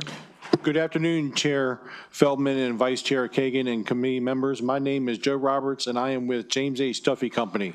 I am a member of Charles County School Bus Contractors Association, an organization representing our 24 small Charles County businesses, the majority of which are women and minority owned. And we're in strong support of Senate Bill 574. Some simple facts on our investment. All of us bus contractors make significant personal financial investments at the purchase cost of $160,000 per bus through personal guaranteed loans with banks over 6 years. Each bus is purchased by putting our personal assets as collateral with our banks. Our debt can range in millions of dollars on any given year. Again, our personal loans are made for 6-year periods. We buy our buses on an annual rolling procurement schedule. For example, when 2 buses are retired after 15 years, we buy 2 new ones. I want to emphasize that our buses are purchased and spec'd to operate only in Charles County. If terminated, we can't bring our buses to a neighboring county to operate. We have no equity in our business. Without adequate notice, these investments are a serious risk threatening our businesses, our personal assets, and the livelihoods of more than 400 local school bus drivers, attendants, and support staff. Over the past 4 years, Charles County Public Schools has increased their bus fleet from 22 to 69 buses and has made it clear to the public that their intent is to bring the majority of the bus operations in-house over time. Senate Bill 574 does not limit CCPS's authority to make operational decisions. It simply provides adequate notice to our local county government, our parents, and to us, which allows contractors to plan for future and protect jobs, strengthens the partnership between CCPS and the contractors who serve the communities. It ensures the continuous safe and efficient transportation of students without sudden disruptions. In closing, we thank our county and state legislatures for your support and respectfully request a favorable report on Senate Bill 574 to protect taxpayers' interests, our business, our 400 employees, and the families we serve. Thank you. Questions for Senator Harris, Mr. Compton, Mr. Roberts? Okay, thank you guys, all of you, for your testimony, which brings us to our 2 virtual witnesses signed up unfavorable. Okay, Nicole Kramer and Maria Navarro are the 2 witnesses. And they will be our final 2 witnesses for the day. Okay, Ms. Navarro, I see you first, and you're signed up unfavorable, and you're on the up to 2-minute clock, so you can start whenever you're ready. Thank you. Can you hear me? We can hear you. Great. Good afternoon. My name is Maria Navarro. I'm the superintendent of Charles County Public Schools.